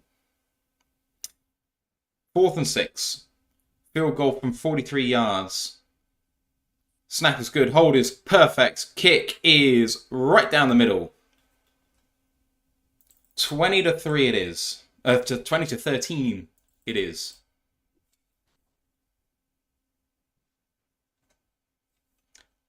Lions are out of timeouts. 1:41 to go.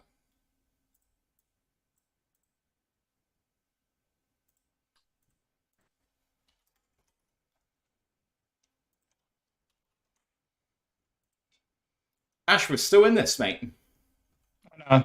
I'm just trying to plot it out in my head how we get bot plays to get down the field now. Unfortunately, it's probably going to involve something that some throws that Goff doesn't like doing, aka the outbreaking ones. Oh yeah, we used our last time out. We haven't put it on the scoreboard. Oh, thank you.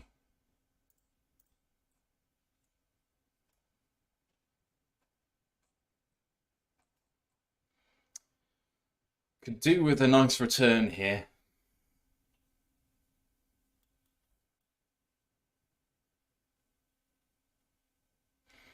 Make no mistake, if the Lions score a touchdown, they're going for 2. This game does not end in overtime.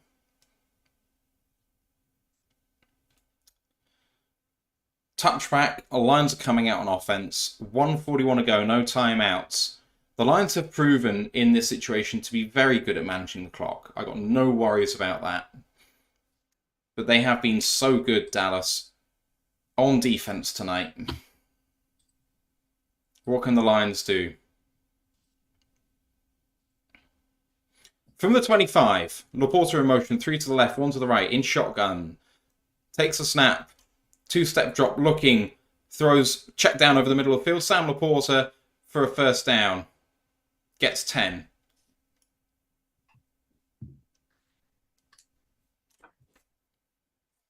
$1:25 to go. Lions in hurry up from the 35 now. Goff asked for it. That's a dart and a half. Goff looking downfield, deeper. Lovely throw. Sam Laporta coming to play right now at the 40-yard line. 1:10 to go. Come on. And we spike it with 40 seconds to go. 1:02. Drew Howard just said Dallas was lined up offside for that snap. That would have been a nice call. Not given, unfortunately. 2nd down and 10.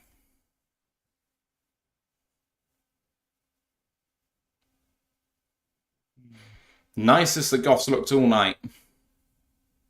1:02 to go. 2nd down and 10 at the 40.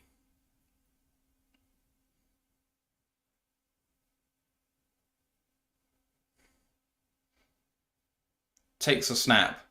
3-step drop, looking deeper. Throws again. Nice completion to Amon-Ra St. Brown. Hitting the head by a knee. 15-yard gain at the 25. 1st down and 10.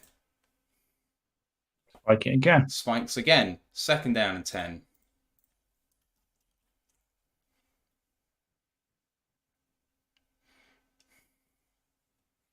Ken Button says, I don't like spiking it. Well, we ran hurry up and it didn't cause the interception, but hurry up came for an interception earlier. So I don't know whether that's a reflection of that or whether we just want to huddle and take our time.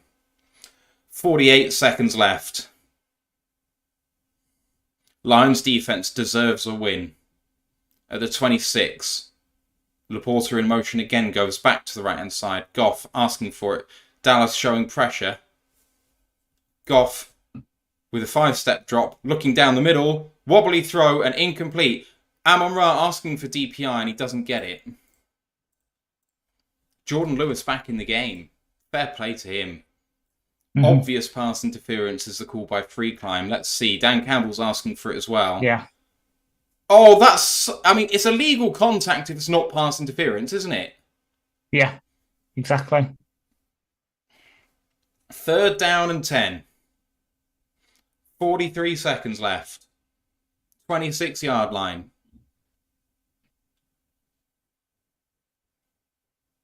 Showing pressure again. Goff steps back, throw. Sam Laporta, lots of room.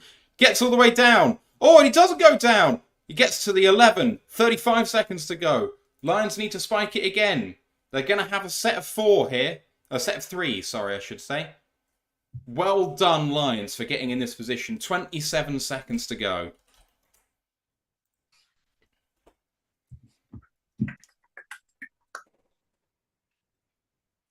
They have gone toe-to-toe with one of the best teams in the league. This team, I think, is 4th overall in PFF grade. They are 6th overall in DVOA. They are way up there, and we are punching. We are punching. 2nd down and 10, 27 seconds to go. Game on the line. Goff in shotgun. Skadoosh! Goff, quick throw out to Amon-Ra St. Brown. Plenty of room. Dives! Touchdown Detroit Lions! It's time to fucking end this game. What do they do now? Going for 2 has to be the call. We've got to go to 2. We have to. Have to go for 2. Even though our defense has been excellent tonight. And actually, end the game. This is one of the few times where I would back going for the extra point because I feel like our defense has been just as good as theirs. What a play by Amon-Ra. Lions going for 2. But do they do it? I'm going to try and not look at the live chat because I saw that the touchdown happened earlier. From the 2, to take the lead. Goff under center. Sam Laporta in motion, goes back to the left-hand side. Now goes back to the right. Goff. Oh! Timeout taken by Dallas. The icing got 2-point attempt. I would love it if we kick the PAT now. Please. Oh, you actually can't do back-to-back timeouts. I remember that from 2 years ago with the Ravens game. I'm just trying not to see everything that's happening on the coverage. Same. Like I've scrolled up so I can only see our beautiful faces instead of the chat. I'm putting 4th down and 2 on the scoreboard because it's basically what it is. Yeah. 2-point attempt. Ball game on the line. Miss and it's over. Score and Dallas have very little chance. Can they get the win and stay alive for the race in the number 1 seed? Goff in empty. Now check back in with Sam Laporta on the line and David Montgomery as running back. Fake the handoff. Goff throwing. Dan fucking Skipper! Dan Skipper gets the fucking 2-point attempt! What? There's a flag. There's a flag, apparently, according to Grandizer. I will look. Hang on. I'll do my best. It's Taylor Decker with a 2-point conversion. Oh, it's a Decker. Sorry, I thought it was Skip. One of these games we will get Skip. There is a flag. What? Fuck off, fuck off, fuck off, fuck off.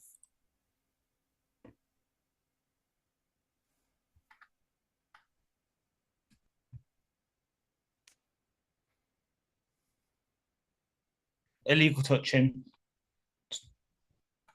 Show it. Show it then. Decker did not report as eligible.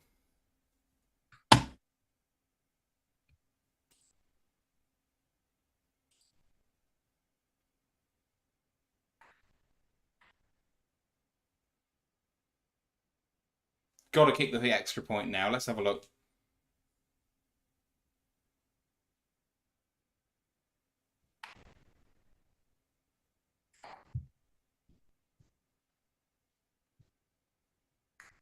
Uh,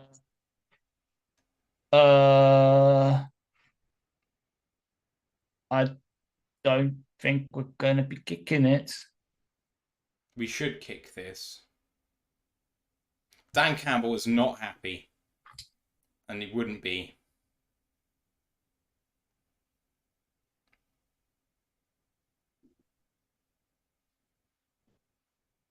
They are going for it. I don't believe it. 4th and 7, effectively. 2-point conversion. Still to win the game. The elation of almost winning it there. Offside. That should be an offside flag, and there is an offside flag. There is an offside flag. Goff has a free play to try and win it here. Chucks it up. It's an interception, but there's only going to be a half-distance penalty, though, so it's going to be 4th and 3.5. Oh. They don't get their 5 yards back free climb because it's from the 7.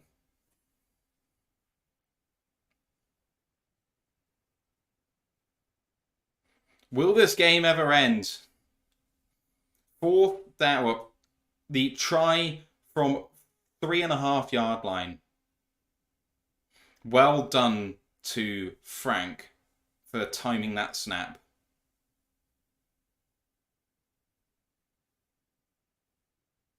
And the chat's decided to start messing with us. Very well done, guys.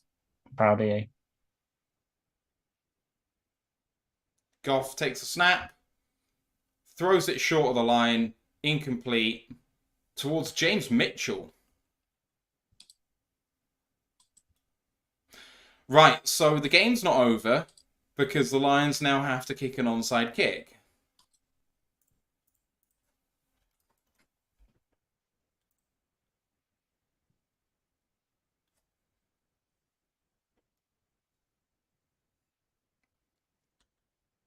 Poor throw by Jared. Yeah. Yeah, if the throw's good, then they should have won the game. Mm-hmm.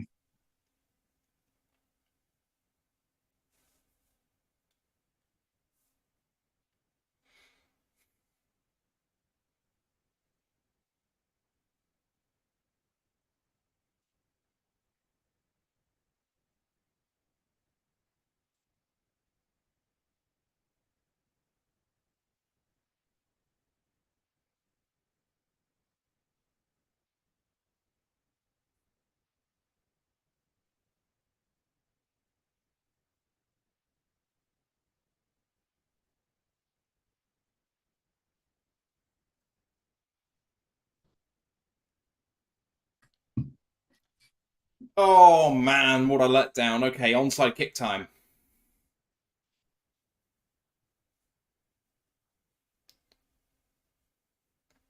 And the Hands team recovered it for Dallas, but they've called their final timeout.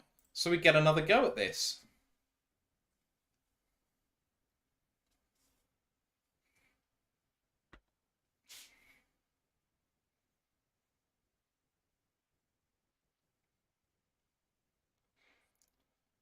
I really, really wish we would just pelt this at a bloody up man.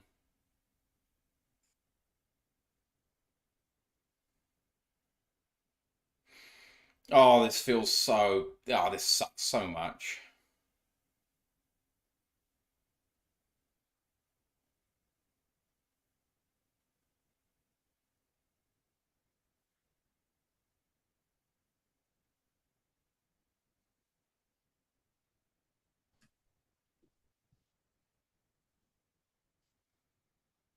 Here we go again. Try the same thing. Oh, and they got. It was a really good kick. Got close, but CD Lamb receives it, and that is over now. Oh, what a drive, Ash, to finish the game for the Lions. I mean, the fact that they gave themselves a chance on defense and then actually on offense got it done. Yeah. It's a shame that the 2 point doesn't count. And they're literally showing a replay of Decker reporting to the referee that he's eligible.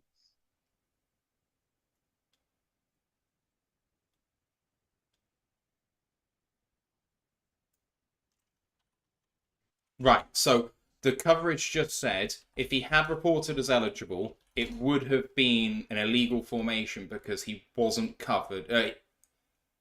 He wasn't covered, or he was covered. No, he was covered up. So we had a man on the line, which meant that him being on the line, if he was eligible, he would have had to have come off the line or the receiver come off the line, so it wouldn't have counted anyway. I get that the refs have fucked up, but if what we thought we should have done, we did do, then they haven't thrown a flag they should have thrown otherwise. So, whatever. We end up losing.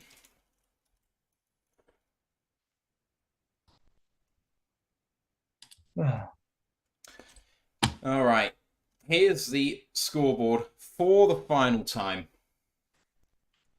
Dallas come away from this one 20 to 19 winners. Jared Goff finishes 19 of 34 for 271, a touchdown and 2 picks. David Montgomery with 14 for 65 and a touchdown. And Amon-Ra St. Brown 6 of 8 for 90 and a touchdown. The boys with Prescott 26 of 38 for 345, 2 touchdowns and an interception. Pollard with 16 for 49 yards and CD Lamb 13 of 17 for 227, a touchdown and a fumble. They fumbled the ball twice. Dak Prescott did fumble it late, but it was recovered by Terrence Steele. Otherwise, CD Lamb had a fumble, which was through the end zone. So effectively, the Lions got a turnover there. The Lions got an interception by Ife Melifonwu. Dallas had 2, one by Jordan Lewis early, one by Donovan Wilson late, but it did not end the game. On defense, Detroit were led by Cam Sutton with 10 tackles. We also had 3 sacks all by Hutchinson and 5 other tackles for a loss. 1 by Sutton, 1 by Anzalone, 1 by Hutchinson, 1 by Vildor, and 1 by Derek Barnes. Dallas led on defense by Donovan Wilson, 11 tackles. They had 1 sack by Dorrance Armstrong, but no sacks otherwise. That's a win for the Lions. Otherwise, 6 tackles for a loss. 1 by Marquise Bell, 2 for Micah Parsons, 2 for DeMarcus Lawrence, and 1 for Dante Fowler. The kickers were perfect. The Lions went for 2 late and got it, but penalties negated it, and the Lions could not convert on the next 2 tries because, of course, Goff threw a pick when he saw the offsides, and that was what it was. But unfortunate. The Lions respectable in the end, Ash, and it's an L, but there's some W's to take here for the defense for sure. Definitely, yeah. It's just fine margins of error. That's what cost us, and that will. And as I keep saying, it's a learning process now for the playoffs because that's the kind of margins of error that could lose us players' games. So now it's time to learn from that because I've just seen on Twitter, supposedly on that 2-point conversion, there was 3 different possible fouls from us. Oh, that's stuff we've got to clean up. Yeah, that's stuff we've got to clean up. So, learning process. Get back in the saddle next week against the Vikings. Beat them at home. Right into the playoffs with some wind in our sails. With that loss, the Lions are locked into the 3 seed. They will face the 6 seed, so we can watch tomorrow and watch next week to see with fascination who we will get at Ford Field in week 19 of the season. Because yes, the Lions are going to be appearing in Wildcard Weekend in just 2 weeks' time. We're going to be breaking this one down on Monday night, as we always do, 2:30 Eastern, 7:30 UK time. Don't forget to check us out then. Ash, any final thoughts? God damn it. God damn it, indeed. Lions 11-5 with 1 game to go. It's been a terrific season, and we've pushed one of the best teams in the league on a 15-game win streak at home to the very brink, and we deserve credit for it. Guys, it's been a pleasure as always. We'll see you on Monday. For now, let's go Lions, one pride. One pride.